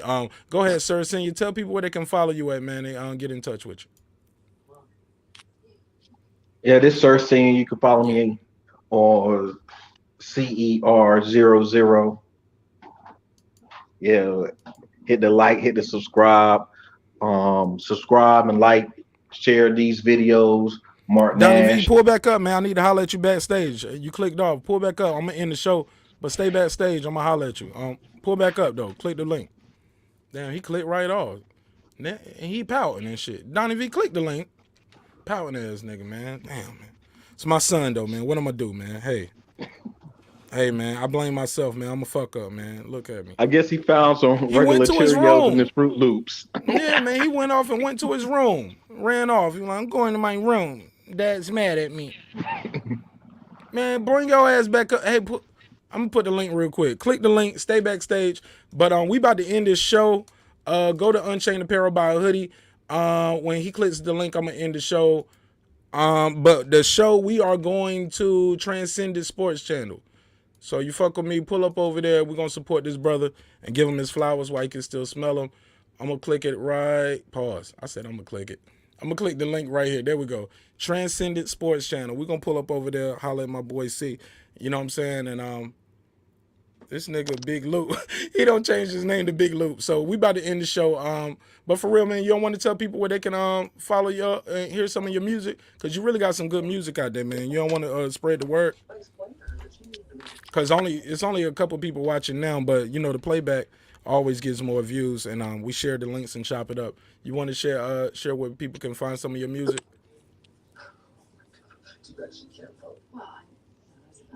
Big Pump Killer. Yeah, my bad. You're breaking up. Yeah, nah. Get off Pornhub, bitch. Look, man, you want to tell people where they can... Nah, I'm fucking with you. Hey, man, you want to tell people where they can find more of your music, man? Because I know you really got some really good music out there, some thought-provoking shit. Some of it is, I don't agree with all of it, you know what I'm saying? But nobody can deny you do have talent, man. You do have a good voice over the beats. So you want to tell people where they can find some of that, or where they can find some of the older music that you did that never really got the light of day. Some of them sleepers, because you got some joints, bro. I didn't catch anything you said. All right, well, I ain't gonna say it again. Fuck that, nigga. Like, you ain't gonna reuse this shit, but whatever. Stay backstage. You about to end the show, man. Follow me at Mark Nash. Go to marknash.com. Get you a shirt, get you a hoodie, or something like that. Go to Mark Nash on all streaming platforms. Check out the music. We are shooting the video this Saturday and Sunday. If you know who you are, please be on time. Please be on time. We got to be on time, people. We got to be on time because everything going to start on time. I don't want nobody to miss this boat. But thank you again for tuning in. I'll be here tomorrow on time at 10 o'clock, man. I love y'all and I appreciate y'all. But y'all try to come on time for the show if y'all can. Because we're going to try to end this shit on time. We definitely went off. Shout out to Donnie V for giving us a great 30 minutes of just straight comedy content. Let's run that outro. Remember, dreams require sleep. Goals require effort. Go out there and get your goals. But in the meantime, come over to Transcendent Sports Channel. I'm going to put it on the screen so you can find it. Man, you got to change that up. You know niggas don't be saying transcended every day like that. Come on, man. That's not an everyday word. But all right, I'm going to leave them alone on that. But I'm gonna leave that on the screen while I run the outro. But we about to go over there. Let's turn this show up. Let's hype and show up. Show this brother some love. I don't even know what the fuck he talking about, but if it ain't no good shit, we just gonna clown in the chat. All right, let's pull up.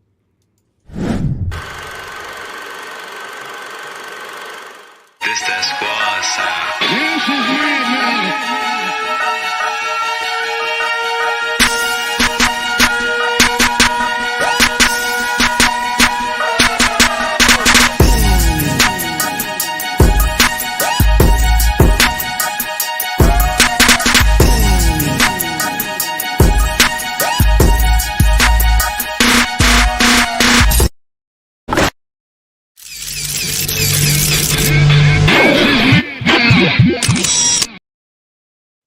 And Free Smoke, they don't be on. I'm sorry, Get the Smoke, they don't be on time. I be here at 10 o'clock though. I